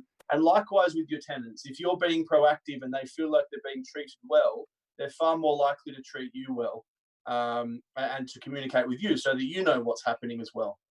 And so if you're new to this, what are kind of what is the kind of homework people should be doing before they maybe pick up the phone, so that you can have quite a sort of good, sort of useful conversation from day one? Well, you know, I think if you're new to this, something that I maybe might be a bit surprising, and I'm often surprised about it, is how little people often know about their own financial position. And it's one of the first things that we do with clients when we meet with them, is do a full review of their current personal and investment assets and debts, and just get an understanding of their net position, but then also the goals they're working toward and the timeframes they want to achieve them in. That's often a bit of an eye-opener, so far as how active someone might need to be in such a short period of time. Because I certainly find that most people aren't on track to achieve their financial goals, and therefore perhaps haven't been as motivated to make positive change as they should be. Yeah. So I think that's something that anybody can do themselves. You know, you can sit down and write it on the back of an envelope or in a spreadsheet or however you want to do it. But at least understanding your current situation is something that's really important. Yeah, and that's understanding what you're spending, what money's coming in, what your spending is, what assets you have, so what value you have, what equity is in your property, that kind of thing. Yeah, absolutely. And you also, I mean, the thing that I always found quite funny with people when I used to do one-to-one consultations at shows, they come to me with a deal, and they go, is this a good deal? And I go, well, I don't know, because I don't know what your objectives are. I actually found it's quite hard to draw that out of people. I'm guessing that's something that people really need to, I don't know if you can explain how somebody can understand what their objectives are, because I think that's quite hard for people to explain. Yeah, I agree. And I think part of that is driven by just the general thinking when it comes to property, is it tends to be much more about the deal and the type of property. Then probably the most common one people bring to us is, I want to invest in HMOs. And my first question is why? What are you actually trying to achieve? And it's probably because they've read HMOs give a much better yield. And so, okay, so you want a good yield. You don't want HMOs, you just want a good yield. And let's look at all the options that are available to you. So I suppose almost reverse, think that the opposite way, reverse engineer it. First, think about your current situation and what you're working toward. What are your goals? And then allow that to determine, well, what's the best location to be investing in? What's the best property for that particular location? Rather than starting out with the deal and then trying to determine whether that deal's right for you. Yeah, I think that's a really, really good explanation. Thanks so much, Paul. So, Richard, you're our last but not least panelist. Hello, hope you're still with us. Haven't disappeared off to the. We can't go to the pub, can you really? So you've got to stay where you are. So I guess the first question to you, Richard, really is what is happening on the funding front from your perspective with regards to the lockdown? Where are you at? What's your understanding? Yeah, it's interesting listening to the other guys talking, because I think there's often two sides to the funding equation. And obviously the guys speaking often see the borrower's point of view or the investor's point of view. And the truth is the lenders that we speak to and ourselves, we don't know what's happening. And that is the underlying issue. None of us know how long this is going to last for. None of us know what impact it's going to have. And therefore, as lenders, we need to be cautious, and that is what we're seeing in the market. A lot of it is the main impact at the moment is the lack of mobility. So surveyors can't do valuations, QSs can't do reports, agents aren't doing viewings, and so on, and that's causing the big pause. And that is an issue for lenders, and that's an issue for borrowers. And that's making it seem worse than it is, I suspect. Some lenders are stopping lending completely. Others are lowering their loan to value significantly, by 15, 20%, which is causing an issue for a lot of borrowers. So everybody's reacting in a different way, but the underlying sentiment is, we don't know what's happening, let's watch and wait and then decide. Do you think that will almost drive a problem, though? Do you know what I mean? If they kind of aren't confident in coming out and lending, well, that kind of almost drives us towards heading downwards, when actually if they came out and said, look, we've got the money, and that might be a little bit of a naive question, but I wanted to ask it anyway.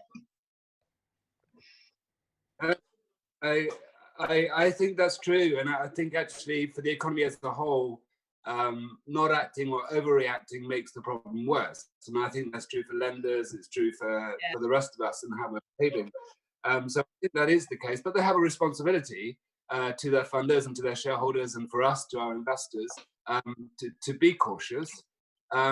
So, whilst you're right, Kate, I think it makes the problem worse. It makes the situation safer for those that are providing the funds. So it has to be a balance, and I can't argue against you. I think it's making it seem worse than it is, I suspect. Yeah, okay, no, that's great. And have you yourself changed the investment criteria that you're working with when you're looking at projects?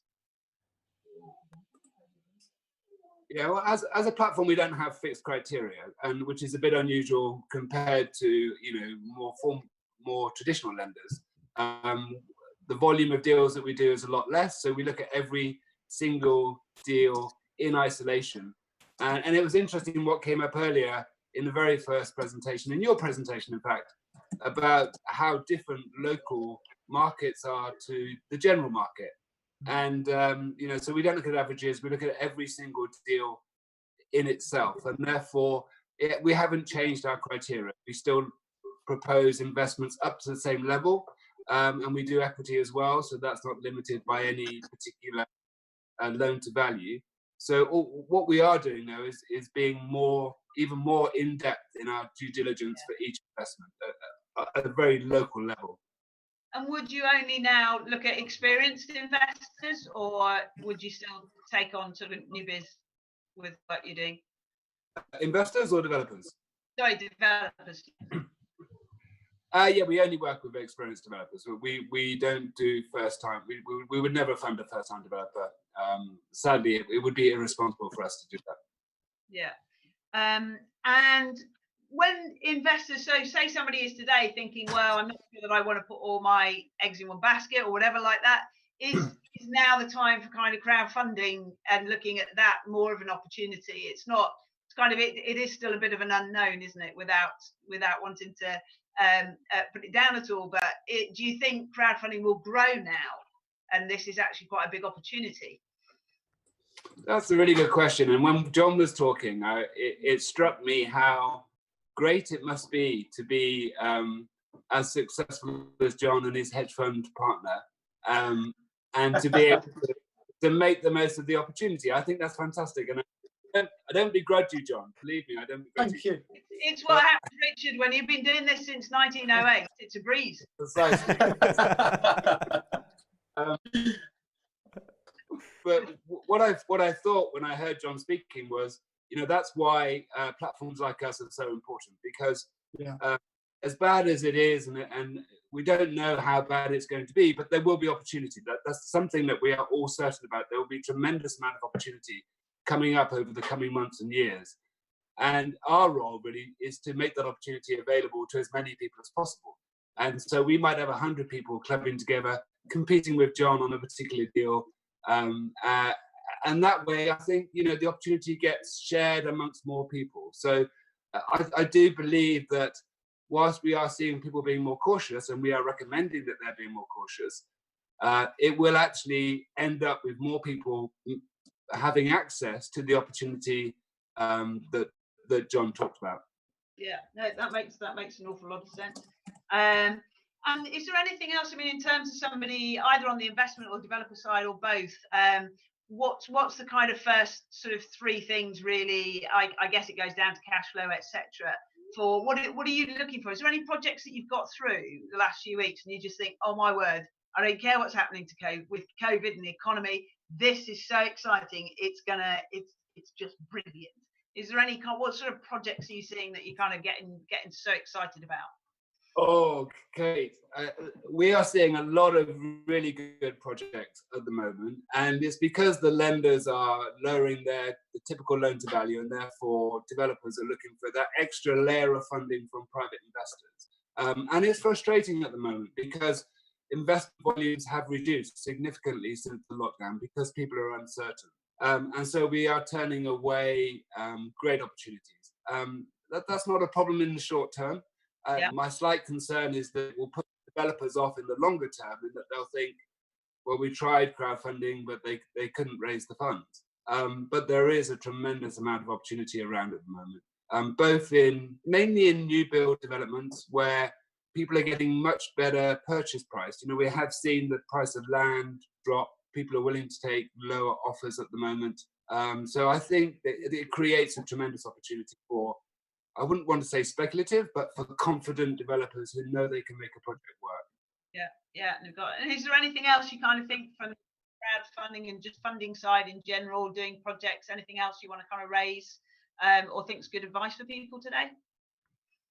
Well, there's something, I think it was Nicholas said that his recommendation for developers is to get the project completed as quickly as possible.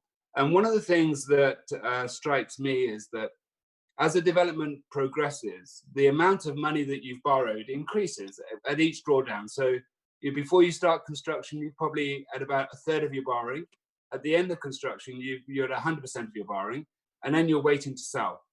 I actually think if you're worried about the sales cycle at the end and you think it's going to take longer, and chances are it will take longer, then if you're going to have a pause, it's better to have a pause at the beginning when your lending is less, materials are hard to come by, there are various unknowns. So why not pause whilst you've only borrowed the land element, and then by the time you get to completion, the sales market will have picked up. So I don't believe it's always the case that it's best to finish a project as quickly as you can, because the cost of finance can multiply. You know, if you pause now for 3 months, you might pay an extra £5,000 a month on interest. If you pause at the end in the sales cycle, you'll be paying £15,000 a month of interest, and that's 3 times the cost. So it's not always the case to finish a project as quickly as you can. No, I think, Richard, in that situation, I was referring specifically to if you've got plenty of cash in the bank. And I think from an investor's point of view, if you're going to rent it at the end, that rent will then hopefully, it might take a bit longer to rent and maybe rent for a little bit less, but then you potentially are covering all of the mortgage rather than none. You know, if you're a third of the way through and you've got £1,000 a month repayment or, or £3,000 at the end, you're better off being at the end where your rent might be 4, 5, 6 grand as an investment. But I agree with developers that are looking to sell on, that have got the build to sell model. Absolutely better to pause earlier on, as you say.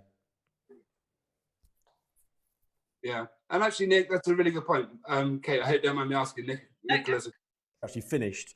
And even if we don't get a refi at the end with our model, but we'll have to see. We're going to have to see. I may end up refinancing these buildings to get that extra 10% out in a year or two if needed, or just keep it slightly lower leveraged. But both of those lenders are kind of typical buy-to-let style lenders rather than full commercial lenders. They're a bit of both, aren't they? I mean, Shawbrook is, they're quite chancy. They like to do a little bit more speculative stuff than Lloyds or NatWest, the standard banks on the standard commercial loans, which would rarely go above 60% anyway in a normal market. So I'm not sure what they're lending at the moment. Possibly less. They might be 50%, but that's speculative. Nothing, probably. Yeah, or nothing. Yeah. There was a big story about HSBC pulling out of buy-to-let mortgages, and that's kind of like a big statement, but it's a time where you have to get underneath the headlines, because it turned out, I think you'll probably know this better than me, John, but so it turns out HSBC only it's about 2% of their mortgages, and they only typically do them for their high net worth guys and girls anyway.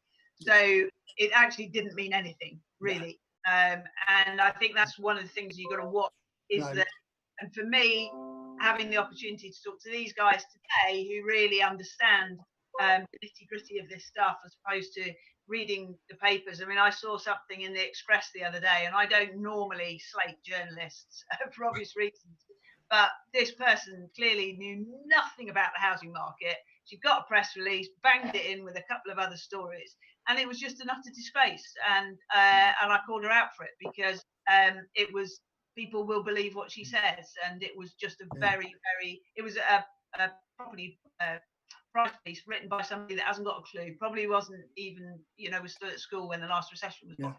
So really, Kate, what I would say, if Banks was measured and as professional as Richard is, Richard wouldn't have a job. Thanks, John. It's true. Richard, it's absolutely true. You wouldn't have a job. The fact is, they're useless. Lots of love it. True. Nicholas, are we okay to go on to, is everybody happy we go on to some questions now? Absolutely. Sounds great. Okay, do you mind if I just comment on that point there? With regards to the media. So something that I've been talking quite a bit about with people lately is because they're reading negative media articles and getting quite worried. And no offense to any journalists or anything like that, but the media, the mainstream media, if you look historically, especially the last recession, they were grossly wrong. Yeah. If you read the media, or if you ask the general populace opinion, just prior to the last crash, everyone would have said it's the perfect time to invest. And in fact, it was the worst time. Yeah. And then if you move on 2 or 3 years, as the market was starting to recover, everyone was depressed. It was the worst time to invest. So if you asked people, or if you read mainstream media, it was the worst time to invest. And in fact, it was the best time. So, I suppose the point there is to just ignore the media. Do the opposite and make of the masses. Good investments that tick the right fundamental boxes. And find your trusted resources. And obviously, as I write about this, and I've been doing this for a little while, not quite as long as John, obviously. Wicked. I know who I can trust. So I trust CEBR and Capital Economics. Actually, their economic forecasts haven't been pretty good on inflation, etc. And then I do turn to the likes of Savills, Knight Frank, more, if you like, for the property price side of things. PwC actually are pretty good. They should be due to come out with their price report shortly. So it is about finding who you like and who you trust. And then, as I say, again, making sure that you kind of talk to these guys. So just back to my previous question, Nicholas, are we okay to go over to some questions? Yeah, absolutely. Let's go on with it. Crack on. I'll try and pull some up on screen as we're going through it. Shall I read out what I've got? Or how are you going to do it? Shall I read out what I've got come in? Or are you going to put them up? Yeah, if you can read out the name and the question, and I'll just try and find it and put it on screen. But if you can literate it anyway, I'll try and get it on screen if possible. I was okay up until that point because I'm just going to put my hand up. I think it's Wan Meng, but it's XUAN is the name, and I don't know how to pronounce that properly. So I can't believe that, Kate. I apologise, but it's a great question, so I do want to ask it. It's would it be a good time? And we haven't really discussed commercial, and I'm fascinated to hear what you're going to say. Would it be a good time to buy commercial properties? And if so, how do we source them? I don't think anybody wants to go back to an office, so I think everybody's going to stay at home and refuse to commute now. Depends where the office is. Yeah, right? I mean, I think good question. I love it. Who do you want to answer that one first? Who wants to go first? John, while you're here, do you want to? I'm happy to go first. Okay, so commercial is much, much riskier than residential. I mean, a few reasons for that. One is that obviously if you're buying a vacant shop, and in auction, there's some great bargains out there, even now at auction on vacant commercial. There was before this has happened, and there'll be a lot more after. But what you've got to remember on commercial is that if it's empty, you are paying the rates. Even under the new rules that the councils have are covering the rates for all these businesses. They're not covering it for property developers and investors. So you will be paying the rate. So that's the thing you've got to remember. If you're looking at commercial, I would always, at the moment, look for an alternative use for some or part of the building. That way, if you are left with 2 shops empty for a little while and you develop the upstairs, you know, you can probably live with that. And if you're going to try and rent the shops downstairs, be very aggressive on that. In other words, ask for a quarter's rent up front and then give them, you know, 6 months rent free, 9 months rent free. Get them in. Make it happen for yourself. Don't just sit there with it hoping you're going to get lucky. You can get lucky sometimes, of course, and a tenant comes along. But on the whole, try and make it happen for yourself. And one quick tip on that is if you're looking at a shop in a town, find out if there's a Costa there, Starbucks there, or Specsavers or whoever. And if they're not in that town, get on the phone to them and find out whether they want to be in that town. And if they do, just put 2 bits of business together. You've got the vacant shop they might want, you've got a tenant, put them together, you make yourself a fortune. There you go. Can I jump on, Kate? Are you into the commercial? Are you into the commercial game, Nicholas? Yeah, I think, you know, on this question, John's pitched that answer really, that if you sort of have to buy a commercial property now, as in what's the best way to buy it if you are going to buy it now.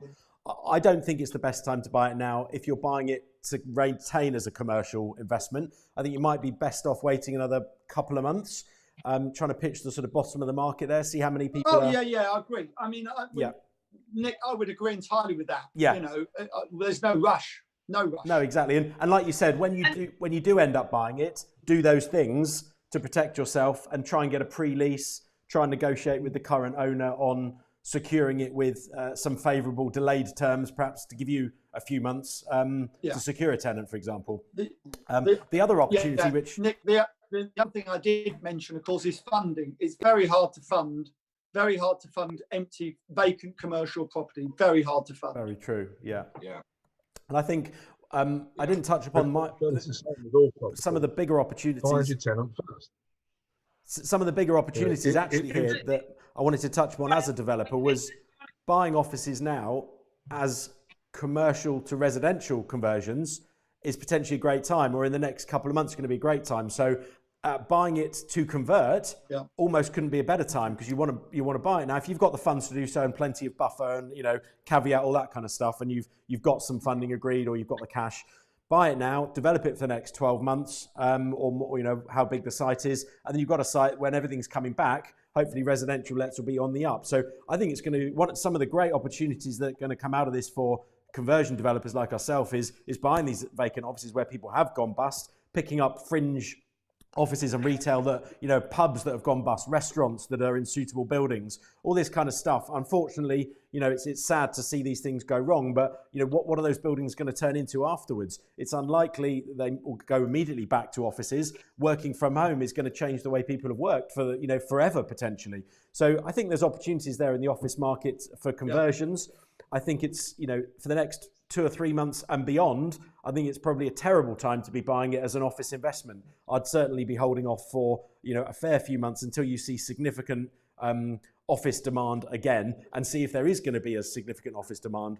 The smaller offices will be the worst affected, where all the smaller fringe businesses that, as we said earlier, were on the edge anyway. I think Tony mentioned it. Those will go bust. So the smaller offices, great for developers to convert like us. A-grade town centre offices, wait 2 or 3 months. If you're looking at bigger scale stuff, then there will no doubt be a demand from that still from bigger companies, but wait and see the right time to buy those. Tony, did you want to come in there? Yeah, I'm just saying, whether it's commercial, residential, manufacturing, if you've got your tenant before, and well, yeah, go ahead and do it. You know, do your referencing. Don't do things on spec unless you've got the cash to hold stock for the future. Very sensible. Yeah. This is a good question, Richard. I don't know if you can sort of help me out with this, but it's from Joanna B. Do you think that mortgage holidays will be extended for another 3 months by the banks? Well, I think it's going to be decided by the government as opposed to by banks. 3 months, I mean, who knows? I suspect they will extend it for as long as it's required, because it has a big impact in supporting the economy as a whole, so at relatively low cost. So along with furloughing, I expect those two things to be extended until we're back to some degree of movement and normality, although whether there'll ever be normality again, who knows? But so yeah, I do expect that it will be extended along with the furloughing support that the government's giving. I'd mentioned earlier that I didn't think that lenders would be given much option, and at the moment they can't. They have a 3 month. They can't repossess anybody for 3 months, can they? And I think the government, the way I've felt they are acting, is saying, look, banks, people are in trouble now. They all bailed you out before. And now's your turn to kind of step in. I don't know if everybody agrees, but I think that's kind of the leverage that's been used over them, whether they kind of like it or not. That's exactly the right thing to do. Yeah, keep people in their homes. Okay, so that's good news. So we've got kind of different questions for different sections. So I'm going to run through and see if we can sort of pick one from each. So we've got Rajesh asking Nicholas, will HMOs still be an effective property strategy in the current climate and going forward? You know, I think I personally believe absolutely. I've got a big element of my portfolio is that I'm seeing good rent levels being paid. You know, we're in the professional end of HMOs, and I don't remember HMO is the asset class, but it's not necessarily the exact use. You'll have the housing benefit, housing association end. You can have the student market, which is HMOs. You've got housing associations, you've got emergency accommodation, you've got home office contracts that deal with asylum seekers. They use HMOs. So there's quite a few uses actually within the HMO use class. In the professional end, which I can speak for specifically, we're seeing good rents paid, less people handing in their notice as they stay put. In terms of, I think I saw a question ping up, whether we get to it or not, about how do HMOs isolate. Our HMOs have essentially been self-isolating as whole households. You know, and certainly the smaller HMOs, that's a lot easier to do. So it is tricky. They've got to use their common sense. We're putting out all the government guidance on that kind of stuff to say, you know, make sure you be careful, make sure you respect the social distancing, try and stay in your rooms a little bit more, go out for plenty of walks, don't all be sat in the lounge together all the time. If you go out, be respectful of where you go and make sure, you know, even more so, respect social distancing rules, because you could be bringing that virus back into a house of 5 or 6 people or 10 people. So it is particularly important to be more cautious in HMOs. But I personally still believe it is a very strong strategy. I think if anything comes out of this market, it will hit rents. What will happen if rents are hit? People are going to want to rent HMOs because they're cheaper than studios and 1 and 2 bed flats that they maybe had the luxury of renting before. I mean, this is just speculation, but for me, HMOs and micro studios has always been at the affordable end of the professional market or any other market. And if things do get hit in a big way, people might be, you know, if people are made homeless, losing their jobs, losing their houses, kicked out of their larger rental properties, these kind of places might be the ones that actually boom. I mean, touch wood, you know, but who knows is the answer to that. All I can say is at the moment, we're quietly confident and positively surprised at the amount of voids and the percentage of people not paying their rents. And hopefully that will continue because it remains an affordable option for people. Yeah, no, that's good. And one for you, John. You're asking about the student market, which is quite interesting. Student market. Yeah. So this is from Nora Young. How do you see the student market in view that universities themselves are fearing that they will see a drop from international students in the future? And of course, most students are at home, aren't they? So there's been a bit of a wrangle on whether students should pay rent or not.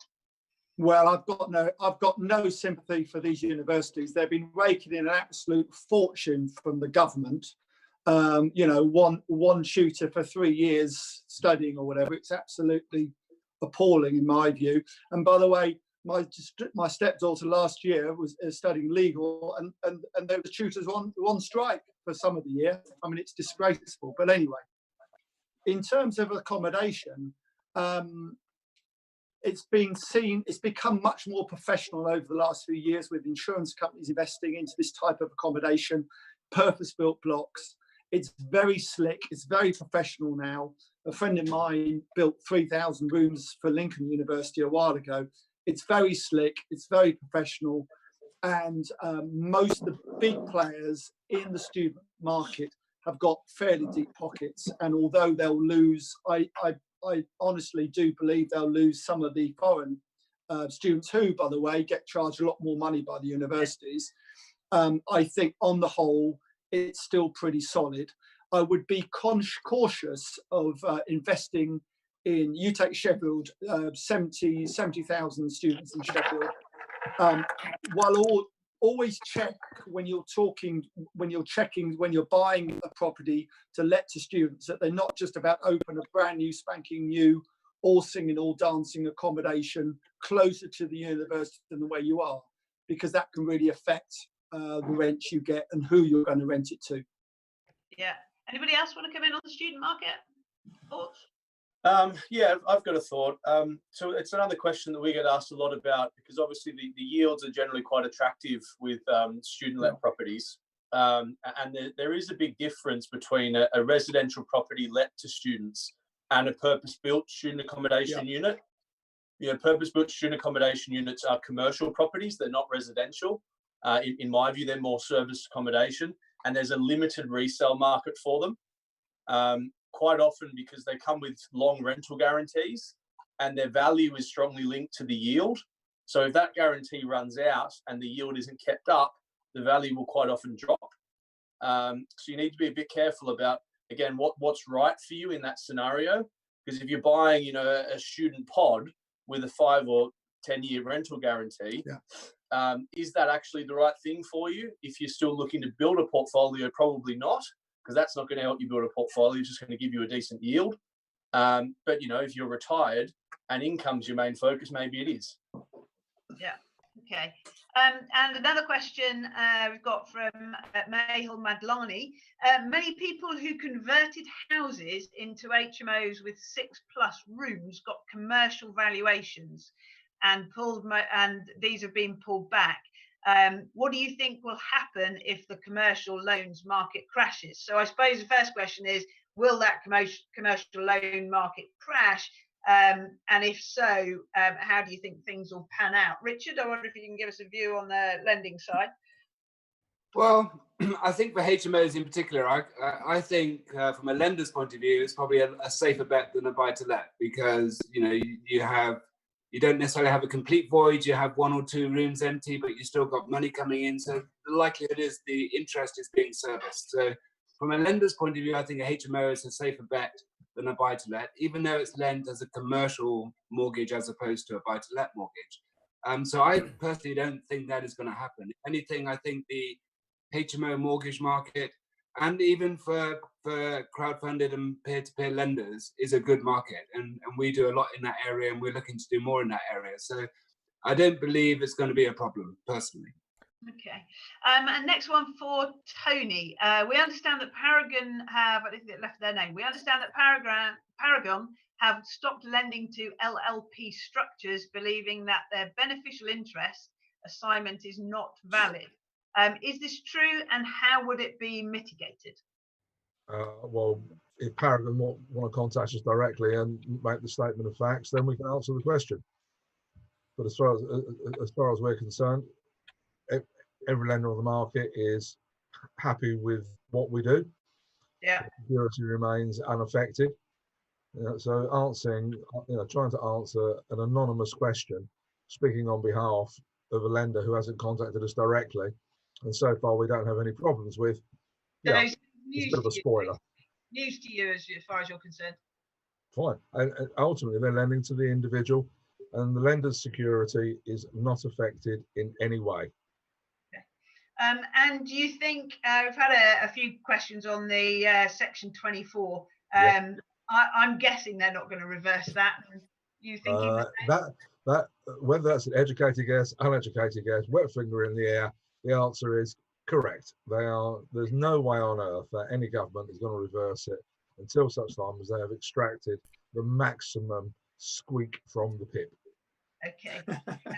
And we've got a couple of questions, and I'm going to sort of merge two of these questions for Nicholas. Kind of asking what's your exit strategy from a development perspective? Are you going to rent and remortgage to pay off the kind of development finance? That's the kind of sort of questions, multiple questions that we've had in.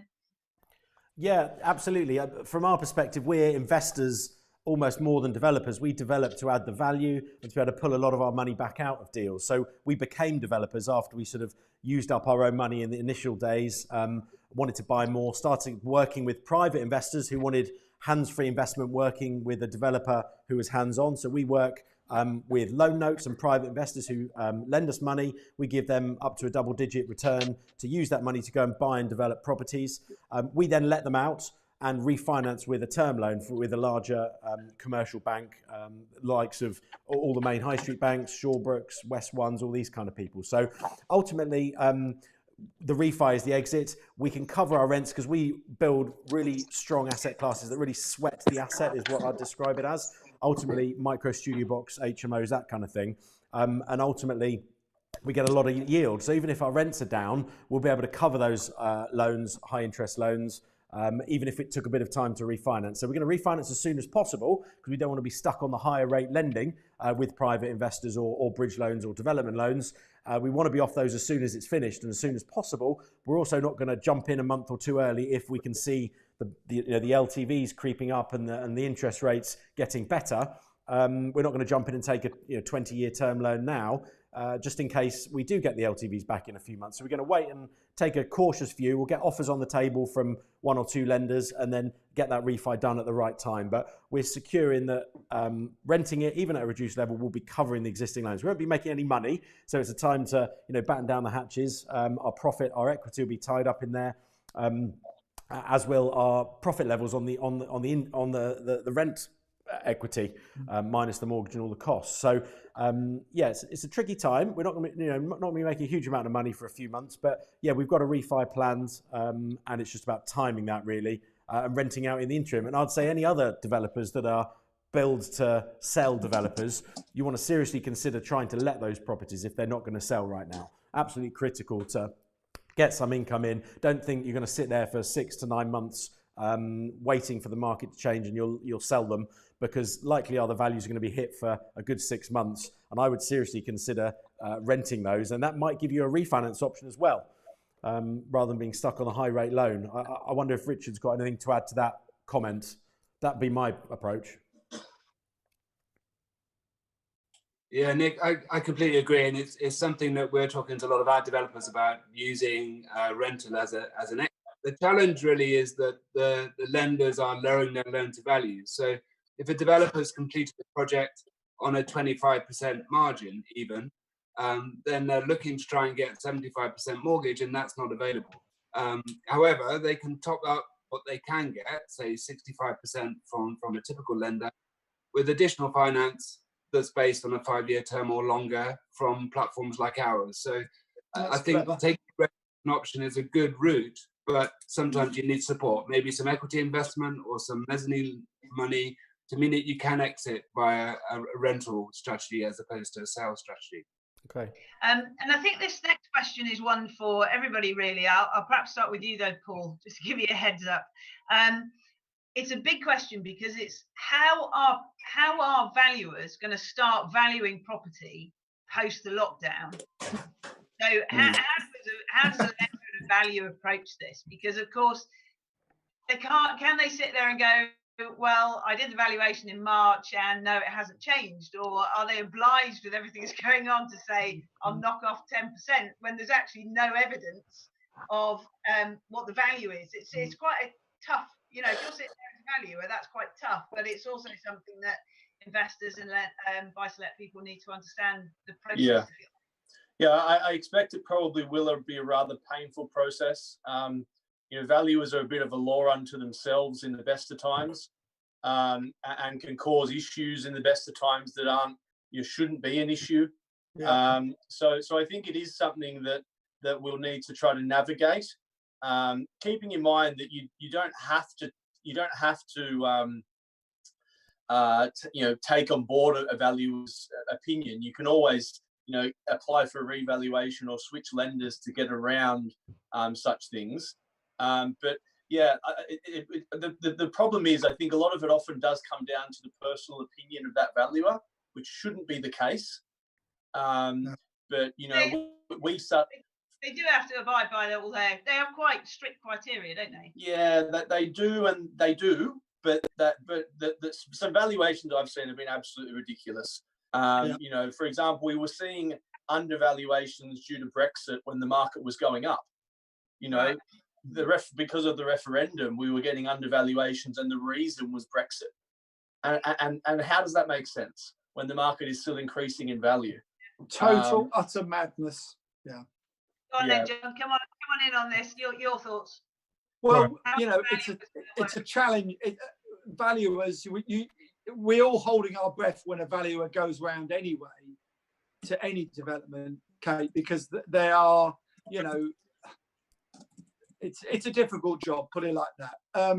However, going forward, goodness knows what there'll be so many caveats in every valuation that these building societies and banks are going to have to take a view. Now, you know, I'm sure the government will be pushing them to take a sensible view. But turning that round, of course, a valuer, if you're buying a property as a deal, of course, you can use the valuation as a great tool to reduce the asking price. So actually, you know, for me, we've got something we're looking at in Bristol at the moment, and I've just got hold of a chartered surveyor in Bristol and said, get down there, please, can you down value it for me? So I've got information. I can then go back to the owner and say, look, I've had it down valued. So, you know, it can work both ways. You have to use it to your advantage. Every situation, every property situation, Kate, we have to use to our advantage and not just sit there and take it. You know, you can use that situation to your advantage. Yeah. Okay. Anybody else want to come in on the valuation side? Yeah, I suppose just one more point there, Kate, as far as why I don't have a lot of faith in valuers. You know, I'll give you an example. We've seen identical units next to each other of the same value, and value will go in one day and value it at the right price. Another will go in the next day and undervalue it by 10 to 15%, which shouldn't happen, but it does. Yeah. And never trust the nobody. They won't like me saying this, but I find it fascinating that if you look at, people think that the Zoopla estimates are accurate valuations. I've had people say, "Oh, I know how much to offer because I saw what it was worth on Zoopla." Oh, for goodness sake! Oh, crazy world out here, even before lockdown. And what I used to show them was like just as Paul was saying, was on a block of flats, how different those estimates were and the valuations. But it's it absolutely is. So another question that's come in that's quite a general one that I like is what work from Russell Edwards. Thank you, Russell. What will happen to interest rates after COVID? I've heard that they'll shoot up as inflation must, but we did cover that earlier on. Others say interest rates will be kept low. So let's start with Tony. What's your thoughts? Low interest rates, high interest rates. Frankly, there's not a lot you can do to control it. You know, if you've got the yields, if you've got the right loan to values, you'll ride whatever storm that comes. Inflation, rampant inflation, erodes the value of debt. It's wonderful from a borrower's perspective, and it ultimately catches up with itself. Will interest rates rise as a result of COVID? I actually don't think so. Because we need to, the world will need to kickstart the economies, and by having interest rate inflation will harm growth. So I'd say they'll stay fairly low for the foreseeable future. Nicholas, your ideal scenario, what happens to interest rates and what you think might happen? Yeah, I think they're likely to stay stable. I mean, they've gone down obviously recently from COVID. There was a quick drop quite early on. I think it's going to remain like that. I think we're going to be potentially coming into a recession or a very difficult period of the market. And I think the last thing people, you know, the Bank of England's going to want to do is to whack up rates. So for me, I think they'll stay stable for quite a while still. I hope anyway. So we don't need another variable in the mix. My biggest worry, Kate, is that they've got nowhere to go. they can't drop them anymore. But I'd like to hear, if you don't mind, Richard's I'd really value Richard's opinion. So I have a slightly different question for Richard, which is on the interest rate side as to what's happened there. But my understanding is, even though interest rates have dropped, unless you're lucky enough to be on a tracker, mortgage, before kind of all that we went into lockdown, mortgage lenders were actually looking at increasing rates, even though the interest rates were dropping. And of course, that's why we're really interested in the interest rate side. So I wondered if you could tackle those two questions. I was going to try and pick the easier question, if that was all right, Kate. But if you insist, no easy questions on this show, Richard. I'll pretend it's one question. I can't comment on the regulated sort of residential market, but in buy-to-let and in developments, there is a big difference between the Bank of England rate and the rate of the cost of borrowing. And at the end of the day, lenders will price their lending based on the risk that they perceive. And so for developers and for commercial mortgages, and I think for many buy-to-let mortgages, I can't see the rates coming down, and I can see them going up because, or at least for a given loan to value, the rate will go up because the risk is perceived to be higher. Yeah. The visibility of the future is not there. So when lenders are feeling nervous, then they will increase their rate. And they have to, because they have to cover their losses because they expect to have more loans in default. So there is a separation between the Bank of England rate, which is economically driven, and then there's the lending rate that we're talking about, which is driven by, one, supply and demand, but two, by rate. Yeah. Okay. And if I can just throw my 2 cents there. So, you know, I'm the principal of a mortgage brokerage, hence, whatever you like. And so I can comment on both the regulated and unregulated side of resi and buy-to-let. We've obviously just had a pretty significant interest rate drop from the Bank of England, most of which wasn't passed on by buy-to-let or resi lenders. So they have already gathered themselves a larger buffer through that. And now it probably, some people would say they do expect rates to come down slightly after this. But even if they don't come down, I wouldn't think they're going to rise in the short term, because lenders have already, they've come down from 0.75 to 0.1. So that's a 0.65 buffer that lenders now have that they didn't have a few weeks ago. Yeah. No, that's a really good point. We've got a very specific question, which will be aimed at John. It's from Joanna B again. Which department should we call of Specsavers, Costa, Superdrug, etc., to ask if they would be interested in leasing the property office?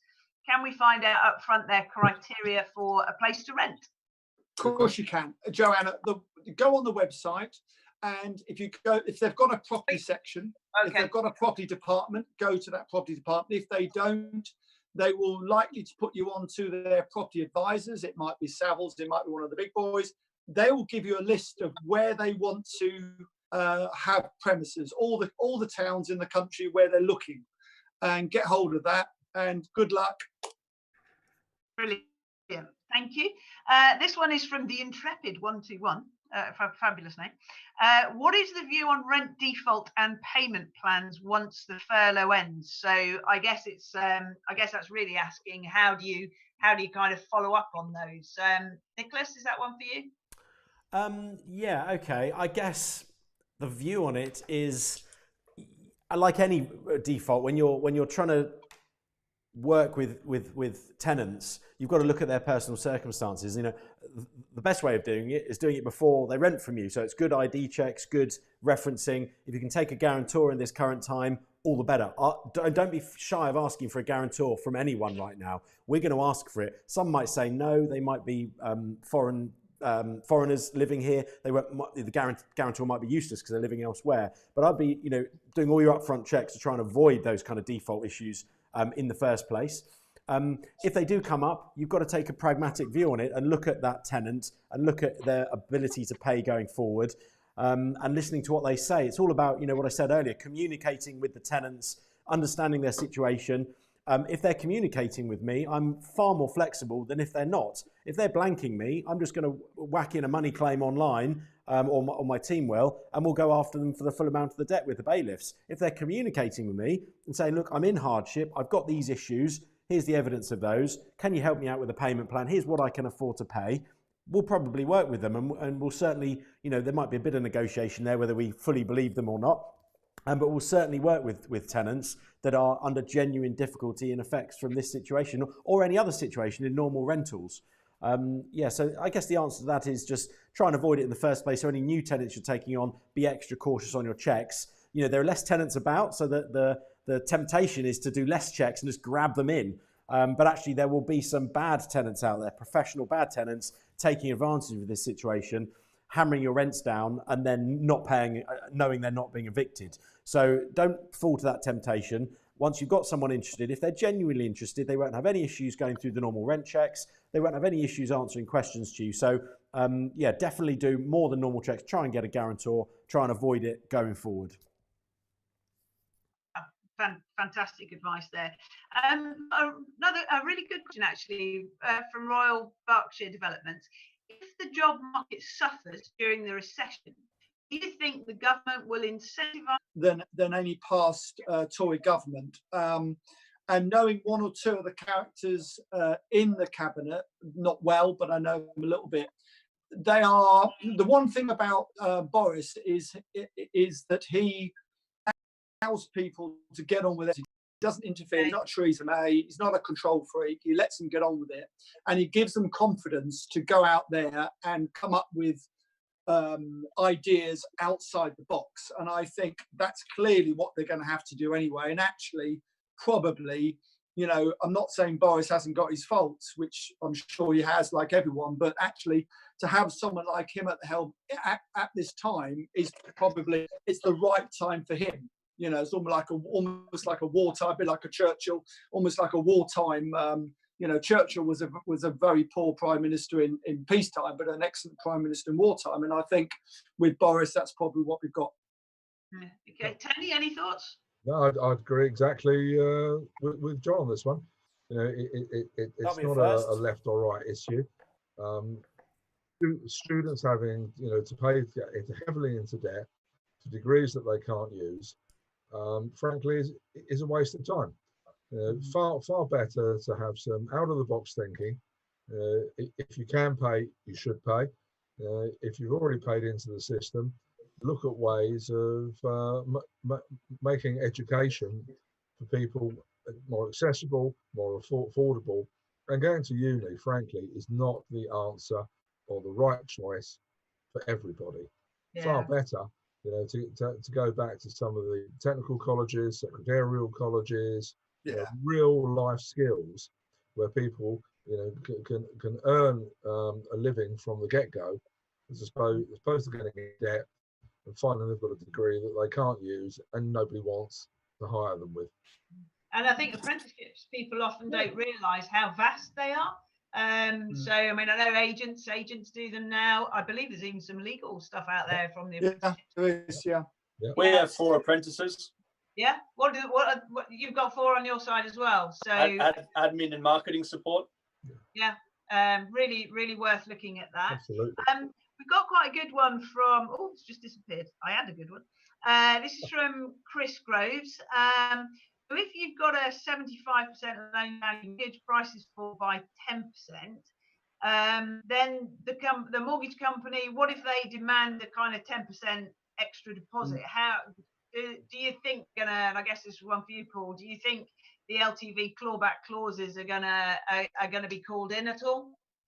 Sorry, Kate, can you just repeat the start of that question? Yeah, so for example, if I'm on a 75% loan to value mortgage, prices fall by 10%. Yeah. I've got now 75%.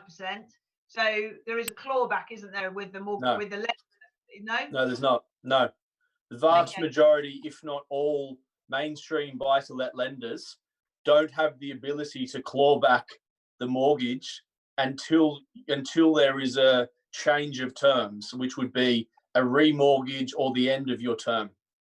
Okay. Or non-payment. To say, for example, they're coming up to that stage, though. What's?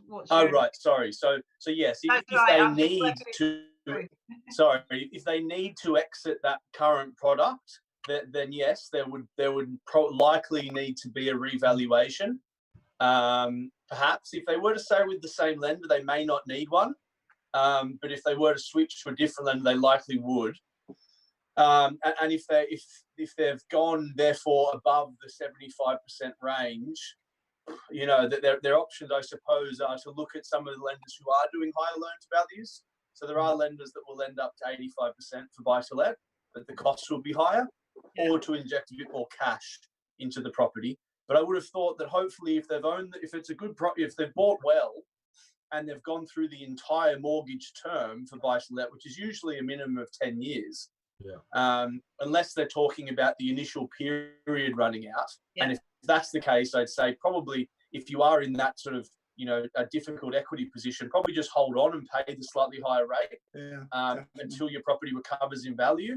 But I suppose it depends on the scenario. If we're talking the initial period, probably hold on if you're in a bad equity position. If it's gone the full length of the mortgage term and you're still at 75%, I'd be asking why. You know, that would mean the value of your property hasn't increased at all, or maybe has even gone backwards. That just might have been a poor investment. Yeah. And if that's the case, then you probably need to be looking at high loan to value mortgages, or injecting some cash into it, or just selling the property. So pick up the phone to a broker. Basically, that's the Speak with a broker. You know, what you don't want to be calling around lenders yourself. The worst thing you can do is go down and speak with your local bank. They likely won't help you, and if they do, they likely won't have the right product for you. Speak with a specialist buy-to-let broker. The key word there is specialist. A lot of brokers specialize in resi mortgages. They won't know buy-to-let as well as a specialist buy-to-let broker does. Yeah.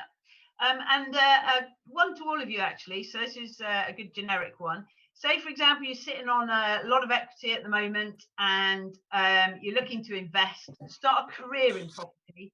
What would you suggest is the best strategy? I'm partly going to answer this, so I'm going to sort of take the answer first because I get asked this a lot.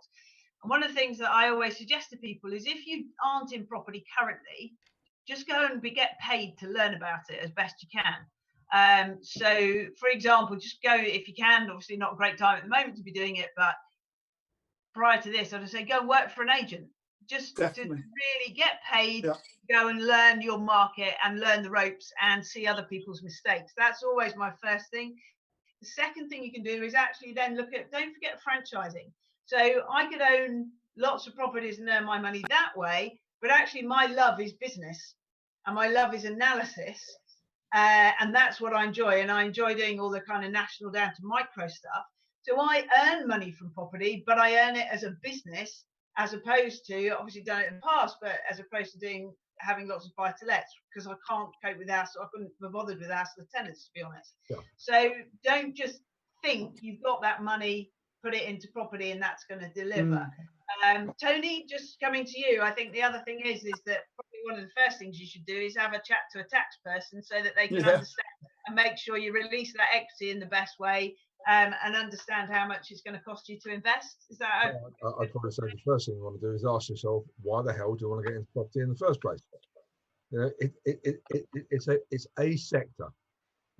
As you rightly say, Kate, tenants and toilets are hard work. You've got to understand why you want to be in there in the first place, what you're trying to achieve, you know, how much of what, by when, by whom, and why. Then test your assumptions. And absolutely. Yeah, roll your sleeves up, get some dirt under your fingernails, go and do it. And if you actually can afford to be a tenant for a while, and then speak to landlords, but maybe go and work in a letting agency, or if you want to do a bit of development, go and learn how to be a brickie or a plumber, and find out what the nuts and bolts are. And if you're still crazy enough to want to be a landlord, then make sure you speak to the right panel of advisors and understand that the only thing that they will be telling you or should be telling you is what they know and you don't. Not there to simply reinforce what you want to do just to earn a few quid. John, what's your guidance? I think what's been said is very, very sensible so far, and I think there's lots of different ways of skinning a cat, as the old-fashioned saying is. You know, just because you've got some capital, you could you could invest it in lots of different ways. You don't have to be hands-on. You could invest it in a, crowdfunding, peer-to-peer. There's lots of other ways, you can invest the money. And I think that it all depends what you're interested in, because if you're not interested in investing, then you're not going to do a good job. If you like refurbishing listed buildings, then you should go and do that and make money that way, because if you're talented and you're interested in it, you'll be good at it. So there's no point just saying, oh, I'm going to do HMOs. I hate them, but I'm going to do HMOs, because you won't do a good job. And that's why, funnily enough, I don't do any HMOs anymore. Or in my day, bedsits, they were called. Now, of course, it's HMOs. Cool. Richard, obviously you've got the crowdfunding side. What's your thoughts? First of all, I'm surprised I agree with John for the first time. In that crowdfunding is a good. Crowdfunding is a good place to start. And also, I was one of those people that wasn't allowed to rent one of John's bed sits when they were bed sits. But I actually do agree with John. I think at the end of the day, passion delivers profit, and so you should do what you are most passionate about. So if you are passionate about refurbishing old buildings, then do that. If you're passionate about dealing with people, then run a HMO. It depends what drives you and what you're passionate about. Don't think about the money first. Think about what's important to you and what you're interested in, and that will result in a positive business, which is what it is. Yeah, Paul. Look, I do agree with most of what's been said there. I think that if you're a beginner, you should start simple. I think far too many people, come into some funds, probably watch too much telly, the likes of Homes on the Hammer and those sorts of shows, and think that property development or heavy refurbishments is a surefire way to make money from property, and that's the path they go down immediately. Obviously with the right guidance, you can do that, but that is a profession in itself. And if you've got a full-time job and you're a dentist, then you're probably not going to know an awful lot about property development, and you're probably not going to have the time to do it either. So I'd say start simple. Start with what John would say is boring buy-to-let, but start to make a positive first step in the right direction. Because I find I'm a strong believer that investing is also about confidence. If you lose money the first time, you're probably going to be sort of once bitten, twice shy the second time. So progress in how complex your investments are, and build in that way. I guess I actually did that really when I started. I've mostly done my own residential stuff, but I think the first place I did it needed a little bit of plastering, painting, decorating. And then the last place that I was in, I just asked, the owner was actually redeveloping it, and they were doing such a bad job. I said, can you just stop? And I bought it as a concrete shell. And my next job that I want to do is actually go and build. So I think you're right, Paul. You kind of go through that. Going through that process is good. Nicholas, any thoughts? Other thoughts? Yeah, I mean, for me, success in property is a number of things, and I've always come from the mindset background. I started off in my career, reading a lot of books, reading a lot of entrepreneurs' books, reading a lot of successful people's works. At our time, our peers, people that are in the industry, and also everyone else, the Bill Gates and these kind of people. And I've read kind of a lot of books going. So for me, success in property and all this kind of stuff is passion, as Richard touches upon. It's education, and I'll mention a little bit on that in a second. But all of that for me is driven by mindset, and passion's part of that mindset, and finding your passion. And it's not just finding your passion in property, it's then finding your niche within property that's your passion. There's so many different facets of property, and people that aren't in property say, I want to get into property. You're like, well, what do you mean? What do you want to get into? Do you know what you're getting into? And then that feeds into actually go off and go on the likes of Property Forum and Property Tribes, and people that are on this panel read their books. We've all got books out there as experts that have learned the hard way, and we've all got our niches. So go and find what works for you. But the reason we put together property summits, it's a poignant moment to mention it, is just because we've seen too many inexperienced people in the market offering education, too many power salesman type people that maybe great salespeople that can influence little old ladies to part with their pensions. And quite innocent people that are not in property to part with their pensions because they come across as this incredibly knowledgeable guru. But actually, we put property summits together because we didn't like seeing that happening. We don't like people seeing, getting screwed over, for want of a better phrase. I don't like to mince my words, as most of those people that know me know. And that's what you get from us, from property summits. You get honest people that have got an honest track record, a good reputation, and we're here to help you, whether it's from free resources, whether it's from ebooks or slightly cheap paid books. But ultimately, we want to educate people up to a certain point, and then we'd like to work with you on other levels. And we'd like to work with you with maybe it's mentoring, maybe it's working with you on a business level, maybe we'll lend from you or lend to you, maybe we'll do your tax, or maybe we'll source your buy-to-let for you or help you with your mortgages.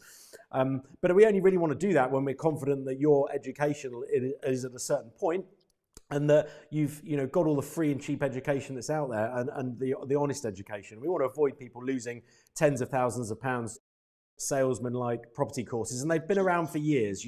We had the likes of Inside Track that went bust in 2008. They were the first heavy-hitting property education company that went pop. They were selling overpriced properties, hoping the market would creep up, and doing self-certified mortgages with no deposits, and that fueled the years leading up to 2008. And those people still exist today. They're the greedy people that come in with a bit of knowledge and want to take other people's money for spouting their experience about having done 2 HMOs and 1 little rent to rent. So we want to help people. That's why we're here. I think fundamentally it's about passion, mindset, and education before you start spending any money or risking losing any money. Yeah, good stuff. So we've got a well said. Yeah, nice one. That was nicely put. Thank you. So we've got a question from Melanie. It's quite a specific one, but one that I think will be relevant to lots of others. We bought our first buy-to-let apartment in Bristol 2 days before the lockdown, which is unfortunate. I'm sorry about that. No tenant lined up yet. No prospect of showing them round. Letting agents been furloughed. How would you recommend we get ready for opening up the market? And is there any financial help we can get in the meantime? So three months mortgage break potentially from the lender if they've got that. I don't think there's other help, is there, Tony? I don't think so, and they need to make sure that the property is secured. Thankfully, it's coming up to spring, summer, so there shouldn't be any burst pipes. Nonetheless, check with their insurers to make sure there are any special conditions pertaining. But other than that, as soon as it's often an empty property time limit, isn't there? I think it's normally, I know Resi is 30 to 60 days. Yeah, I think it's pretty similar on buy-to-let, isn't it? it could be shorter, could be longer, depends who the insurer is. But they really do need to make sure that if for any reason the property suffers fire, flood, is broken into, other damage, that they've at least got it reinstated. Talk to the insurer, and other than that, keep it secured, keep a watching brief, and as soon as the market is ready, understand what's going on, and get the right kind of tenant in there, well referenced, and get back to something passing for normality, whatever the hell that is. And a couple of things. Kate. Yeah. I think this poor person needs cheering up a bit after Tony's appraisal of the situation. And can I just say, the first thing I'd say, Bristol is a great place to invest in. Loads and loads of people, very vibrant city, one of the 4th or 5th, 6th biggest city in the country. So they've got that right. As soon as lockdown is over, I would offer them a month's rent free to get them in yours before someone else's. Yep. So I would go pay the first month's rent, second month you can have rent free, and then on you go on, because the sooner you get it let, the better. It's no point waiting 6-8 weeks to get it let once we're out of lockdown, because there's loads of competition. You've got to beat that competition, and you need to be aggressive. You need to make it happen for yourself. No one else is going to help them but themselves. They need to be aggressive about it and get on with it as soon as lockdown's over. And I think for me, I just double check on that letting agent that you're using currently, because I agree. I'd be very surprised. They shouldn't all be furloughed, so there should still be somebody there working on your behalf. repairs have to be done, maintenance, etc. And what I spend a lot of time doing is I would pretend you're a tenant at the moment, looking at your flat. What else can you get cheaper? What else is better than yours? Is there anything you could do to that flat that would make it stand out more? What are the deals that are being offered? As everybody has said here, it's better to knock off 50 quid rent a month and lose 600 quid than lose 600 quid a month rent. Exactly. The other thing, Kate, I would say, if it's empty, there's no reason why it can't be let now anyway.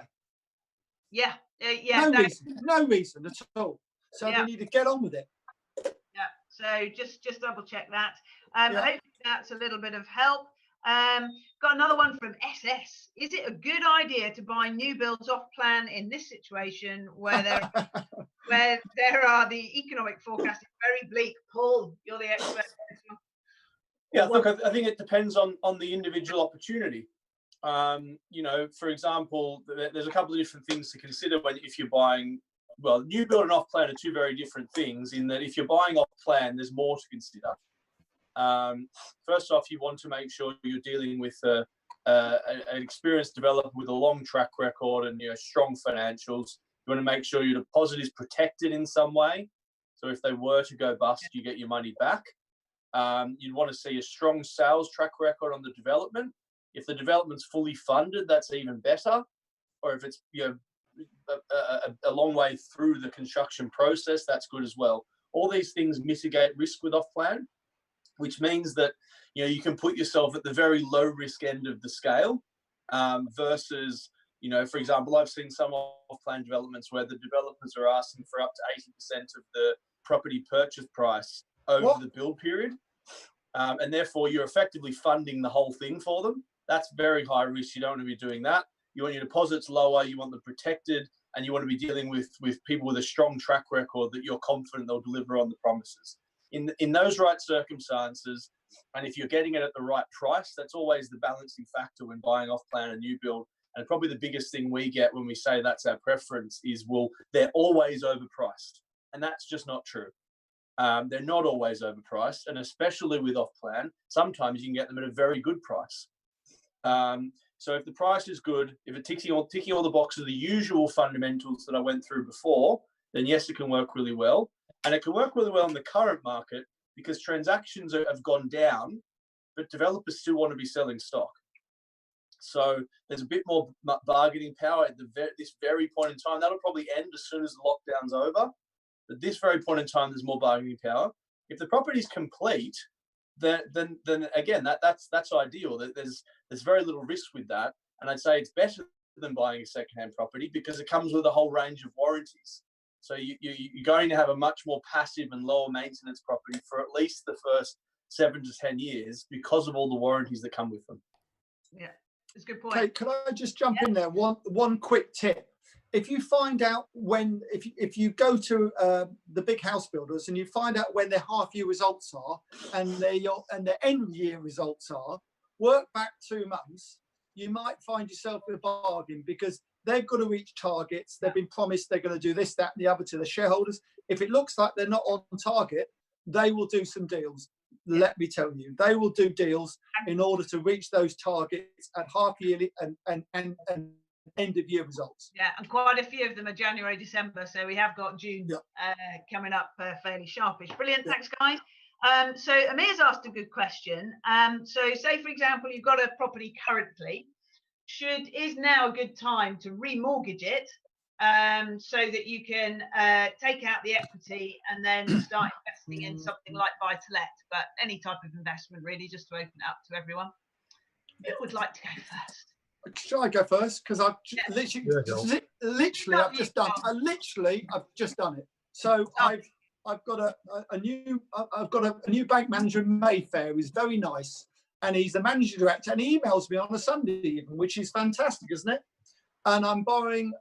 I've given them a first charge on a number of assets, and I'm borrowing the money at 3%. Wow. Yeah. Wow. So I'm getting a war chest together. A war chest, I call it. Yeah. Okay. Richard, what's your thoughts? Kate, I'm sorry, I was locked out when you asked the question. So I apologise. So, say for example, you've got a property now, it's got a decent amount of equity in it. Is it a good time to remortgage and then invest that money in, say, buy-to-let or some other form of property, so crowdfunding, whatever? What's your thoughts? Do you know, I don't feel qualified to answer that question, and I'd much rather Paul would answer it for me because he's a financial advisor. I honestly, I have my own opinion, but I really am not qualified to give people that sort of advice about their personal finance. So, Richard, I'm not qualified, but I gave a bit of advice anyway. Well, that says a lot then, doesn't it, John? Before it comes in, that is what I do like about these guys, is that actually between them, they can always answer your question. But the sign of a really, really good expert is somebody who's actually puts their hand up and says, you know, there's some better people here to do that. There's not a lot you will find in the property market that will do that. So thank you, Richard. Thanks for your honesty. Paul, over to you. Very good point. Good point, Kate. Yeah, look, I'm a big fan of best utilising your resources. And I think properties with low levels of debt or no debt is an underutilization of resources. Definitely. When debt is so cheap, and when we can get a 75% loan to value mortgage at 2%, and with that cash that we're releasing, we can achieve really strong double-digit returns. You know, so the opportunity of that debt is significantly greater than the cost. And I think too many people focus on the risk of debt as opposed to the opportunity, but you need to balance those two things out. So, you know, I just in a general sense, I'm not saying you leverage yourself up to the eyeballs so you can't afford it, but have sensible levels of debt that better utilizes what you have. Because going back to the point I made before, most people are investing in property to build a portfolio, to build a net investable asset base and improve their financial position. And most people aren't there yet. So to have low levels of debt, you're not doing yourself any favors so far as having more exposure to doing well. Yeah. Okay. Thank you. So we've got another couple of quite broad questions, I think. I like the one from Intrepid again. On the topic of building, will land come to market to keep companies liquid, and where do you see the level of supply and demand? So I guess we're talking about what will happen to land prices more than anything else, if I've understood that right. John, do you want to jump in on that first? Yeah, thanks, Kate. Difficult one. I mean, the one, obviously, the obvious answer, I suppose, is that people will try and hold out to start with for what they were getting pre-COVID. And what I find with a lot of people who have got land, most of them aren't developers. They've got planning somehow, you know, and they've let's be honest, they've had a result. Most of them, they've had a touch, as we call it, you know. Even a blind squirrel finds the odd acorn. And these people have got a bit of land. They're suddenly allowed to get planning on by the government. They've been told it's worth so much. And of course, they react very slowly to the fact it isn't. So actually, it can take, especially if they own it cash, which a lot of people do because it's their gardens or it's you know, farmland or whatever. And it does take them time to realise, one, they don't need the money quite often as much as a developer would. So or other people. So it takes time to realise what the price should be and to sell it. And that process can do anything from 6 months to a year. And that's why I'm saying in many cases there's no rush in this, because people aren't going to suddenly drop their price by 20% to sell a property or land if they don't need to. Yeah. These people have to swallow the pill, we call it. They have to swallow the pill. And they're not prepared to swallow the pill to start with. No. Yeah. Eventually, they swallow the pill. And most agents aren't brave enough to tell them to swallow the pill straight away either. Because what I remember with estate agents is every time they open their bedroom curtains, it's a sunny day. They'll still be telling you now, most of them, oh, everything's going to be fine. It's all going to be okay. Well, it's not, Kate, is it? Let's be honest. Probably not. Probably not. It takes time. Yeah. Richard, have you seen on any of the developments coming through, any sort of better deals on land over the last few weeks? Yeah, I mean, I see what John's saying, but we have seen, particularly when people are at the point where they were about to purchase and they haven't completed a deal, where because of the uncertainty, Oh, we slightly lost you there, Richard.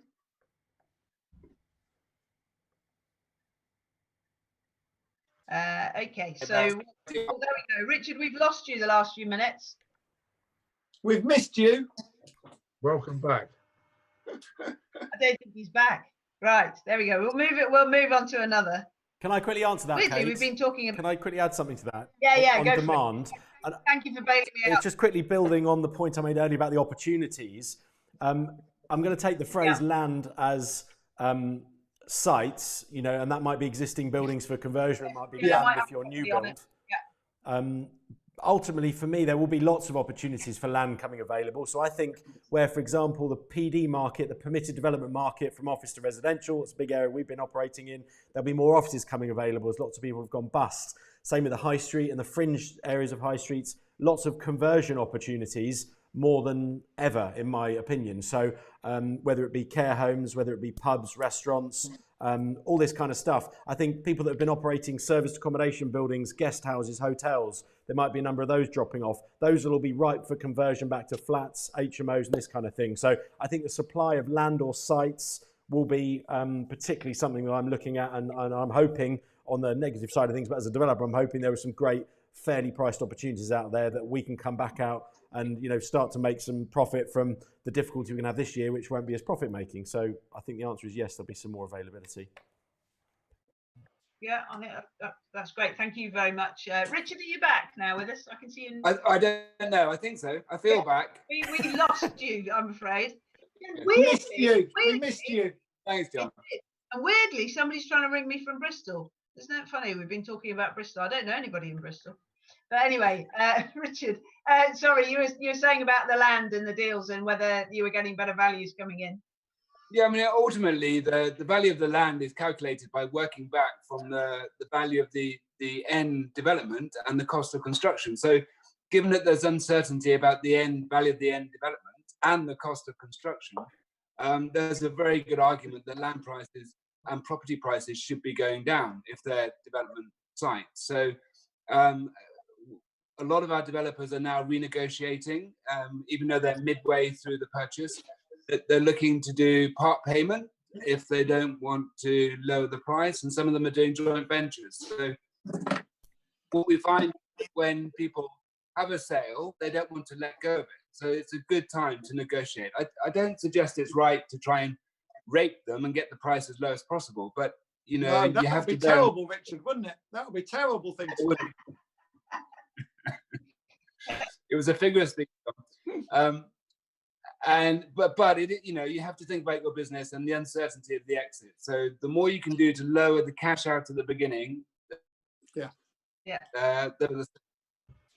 What I would say on that, if you are going into a joint venture, make sure you understand the risks that JV partner themselves face. Because you don't want to end up having to do business with their family, who may not want to do business with you, who may have no idea. Yeah. So when you're going into a JV with anybody, you know, particularly if you don't know them, and they're highly geared to be in that investment, make sure you've got to get out of a jail-free card, even if they haven't. Because if they lose mental capacity, are not quite dead, but not quite alive, or just simply fall off their perch, you can end up with all sorts of problems with people you don't know from Adam or Eve. Good advice. So well-structured shareholder agreement. What a cheerful comment. Yeah. It is, but Tony's right. I went to an investment event once, and this lady was walking around, and you know the little plastic wallets you put paper in, and then you can file them properly. Yeah. He had written on there, "I want a joint venture with you," and I'm just like, seriously? This is how you? I mean, if there was ever a joint venture, was she attractive? Was she attractive? Well, I don't know. She might have missed. You might have misunderstood. In fairness to Tony, hold on, Paul. Not as good looking as John. In fairness to Tony, I agree with him in that I think in any business venture you need to have a well-structured shareholders agreement, because he's right. You know, if the person you're doing business with dies, and people do die, Yeah. you don't want to end up in business with their family who knows nothing about the business. No. So You need some sort of exit, depending on the situation. Without question, I agree entirely with you.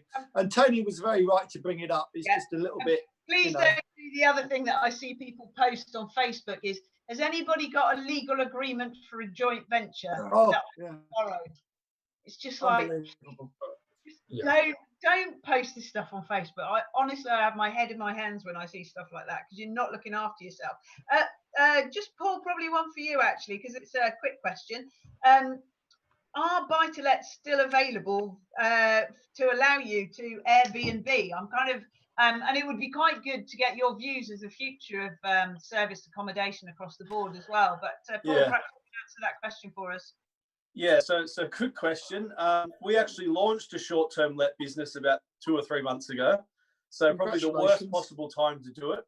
But that's life. So we're well across this topic. So far as whether they're still available, that there are still mortgages available to allow you to do it, yes. Unfortunately, the short-term let market is non-existent at the moment because we're all locked down. You know, the same way as hotels are struggling and some are shutting down because of it. A lot of landlords that have short-term let properties are struggling too because they don't have any tenants. But obviously there is also the option for asking for mortgage holidays at the moment, which eases the pressure. My view would be that it's likely to come back very strongly once this all is done. Because I would have thought that, you know, I know for myself, I can't wait to pop over to Europe on a holiday or something along those lines. You know, I'm sick of being locked up in the house. And I think a lot of people would agree with me. You're in a very small cubby hole, Paul. What's that, sorry? You're in a very small cubby hole. Paul, at the moment I am, yeah. Paul, I'm not being funny. Two things. One, there's some fantastic places in the UK you haven't been to yet, and you need to learn more about this wonderful country you've decided to live in. And the second thing is, I don't know where you're coming from, because we're not going to be flying off on holiday and God knows what for a long time yet. So I don't want to depress you, but I can't see it.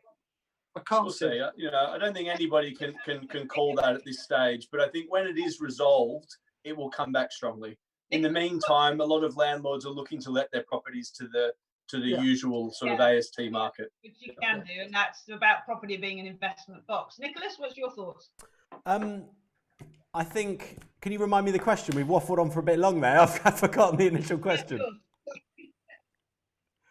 Yeah, so it was about whether property, you can get a mortgage property for Airbnb, and then we kind of went on to sort of Paul's view is that the market will come back stronger. John's view is no, it won't. I'm probably on a bit of both sides really.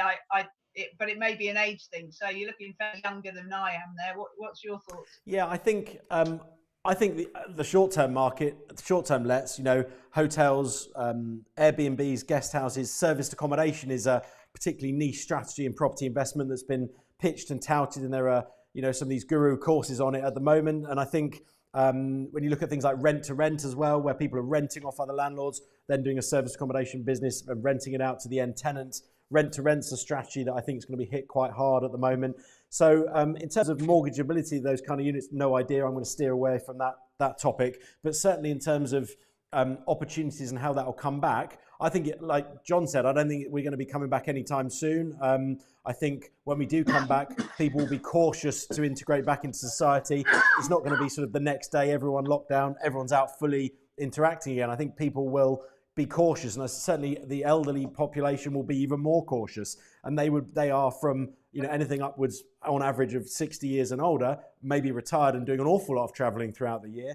They'll be much more cautious with that, and that will affect the short-term let market and things like that. There's a couple of questions coming out. I don't know if you're seeing them, Kate, on HMOs. Rajesh has asked us about HMOs, and are they still profitable during the current climate? That's come in a couple of times. So I'll just quickly answer that whilst I'm on. I answered it actually earlier, that, Rajesh, yeah. if you want to go back and view this one. But absolutely, I do think they're profitable. I think the good thing about an HMO is that you can have it half empty, there or thereabouts, and still be covering mortgages and bills. So even if we come out of this rent payment holiday with mortgage lenders and we're having to pay full mortgages, as long as you've got 50 to 60% of the thing let or less, depending on where you are on the rents, I think that's a very profitable strategy. But I think pretty much answered that for you, Kate. Yeah, that's cool. So I'm conscious we kind of got 5 minutes to go, and I've got 5 lovely fellas in front of us. Nick, should we just stay with you? Do you want to just explain how people can follow up with you afterwards, if they would like to? Yeah, sure. No, absolutely. Thank you. At the bottom of the screen here, I've got propertyforum.com. We're the largest international property chat forum. We've got lots of free resources on there. Everything from online chat where you can communicate like you've been chatting with us and asking questions. I'll be on there answering your questions. I'm sure some of my colleagues on Property Summits will jump on and answer your questions. And there's lots of other experts out there that are on there, online peers, and people experiencing similar things to you in the market. So it's a great place to chat and share information. Lots of great free ebooks. Also at nicholaswallwork.com is my other main site, and that kind of spearheads and leads you off to my various companies. So Red Brick is the brand where we're the development arm, and that's the biggest part of our business, really. That's where we generate the most revenue and the most profit.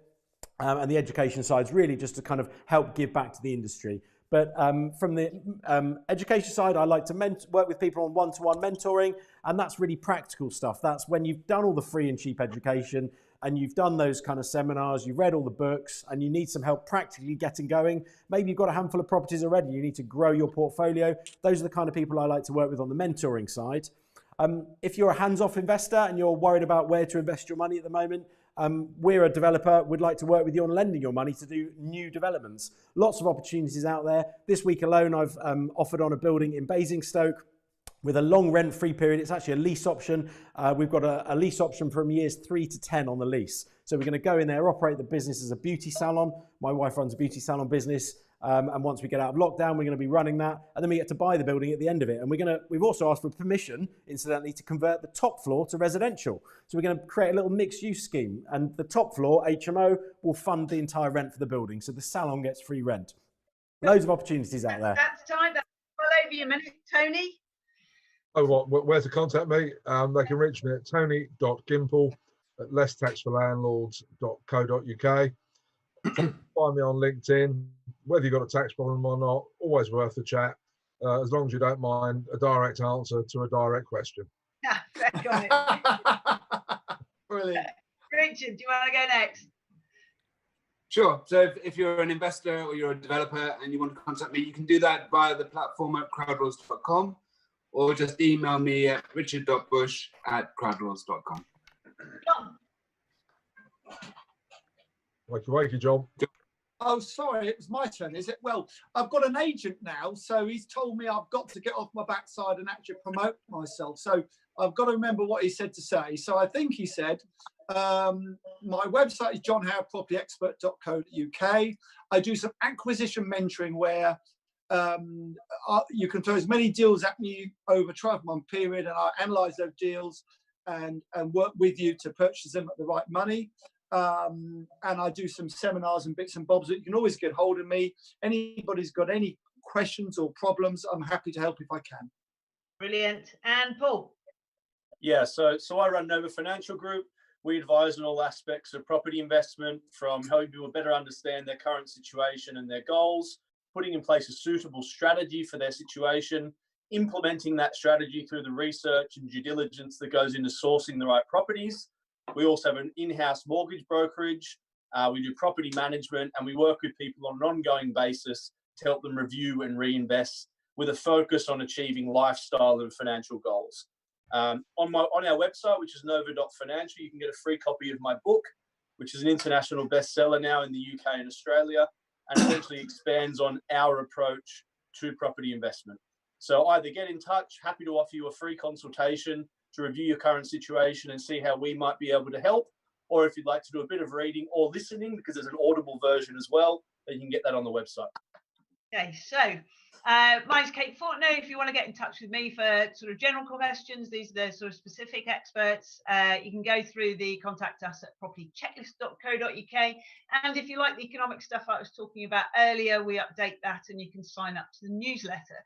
But what I hope and you like is the fact that we've been on for 3 hours and you got a 4-minute sales pitch there from 5 people. And it was mostly, if we can help you, just email us rather than trying to persuade you to spend lots of money. So I really hope you've had a fantastic 3 hours. Thank you for staying with us. You'll be pleased to know that shortly after this, I will be going walking wizard so that I can hopefully get a little piece this afternoon rather than a rather large lick in my ear while I'm trying to host a conference, which is certainly a first for me on there. But he's the mascot, the Property Summit's mascot. Absolutely. Absolutely. If he goes to a new event, he will give you a hug and a kiss every time. So when we're all allowed out. But massive thank you for staying with us. You've asked an awesome number of questions, and I really, really hope that you've got some fantastic answers there that will help you. But better still, the guys and myself are here to help you ongoing with anything you have that's more specific. And there's lots of people in the background, by the way. I know Kelly's around who've helped massively put this event together this morning. So thank you very much, Kelly, and everybody else. Apologies if I don't know everyone's names. So thanks very much. I think if Nicholas, if that's okay, I think we'll probably wrap it up. Thank you, everyone. Thanks for joining. We'll catch up after the event. Thank you. Thank you. See you all. Thank you. Bye-bye. Bye-bye.